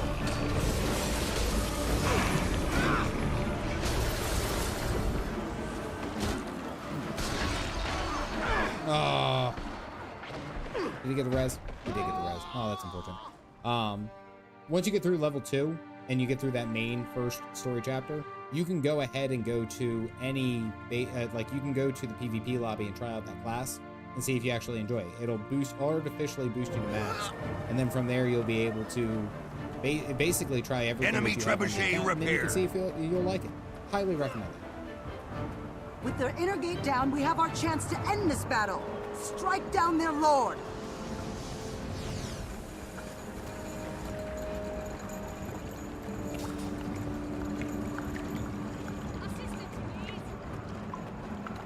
This Willbender is over here all by himself.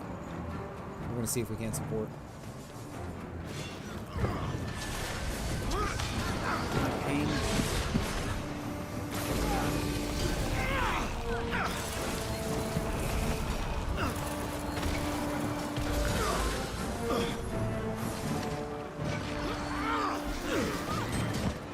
Go through. Nope, got him.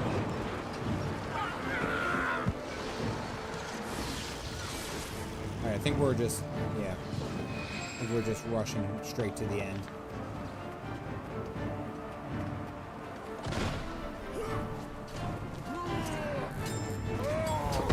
Ready for more. Hey, there we go. I want There's token mist volume. That essence took like somewhere 10 close minutes. by. Seize it before the enemy can. And see, that's and Jan, I think, and the camera froze again. Jan, I think you'll understand when I say that each one of the classes has their own unique particle effects, and it's really unique. It really makes it feel really cool.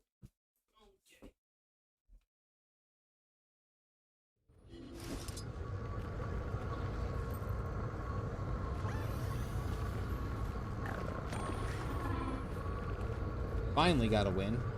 I just had to play something that wasn't my elementalist.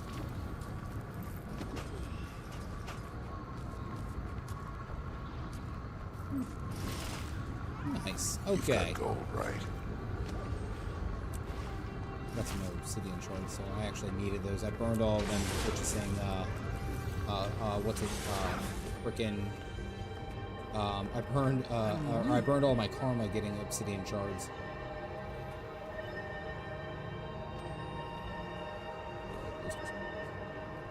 All right, ladies and gentlemen, I think that I will call it there. I am tired.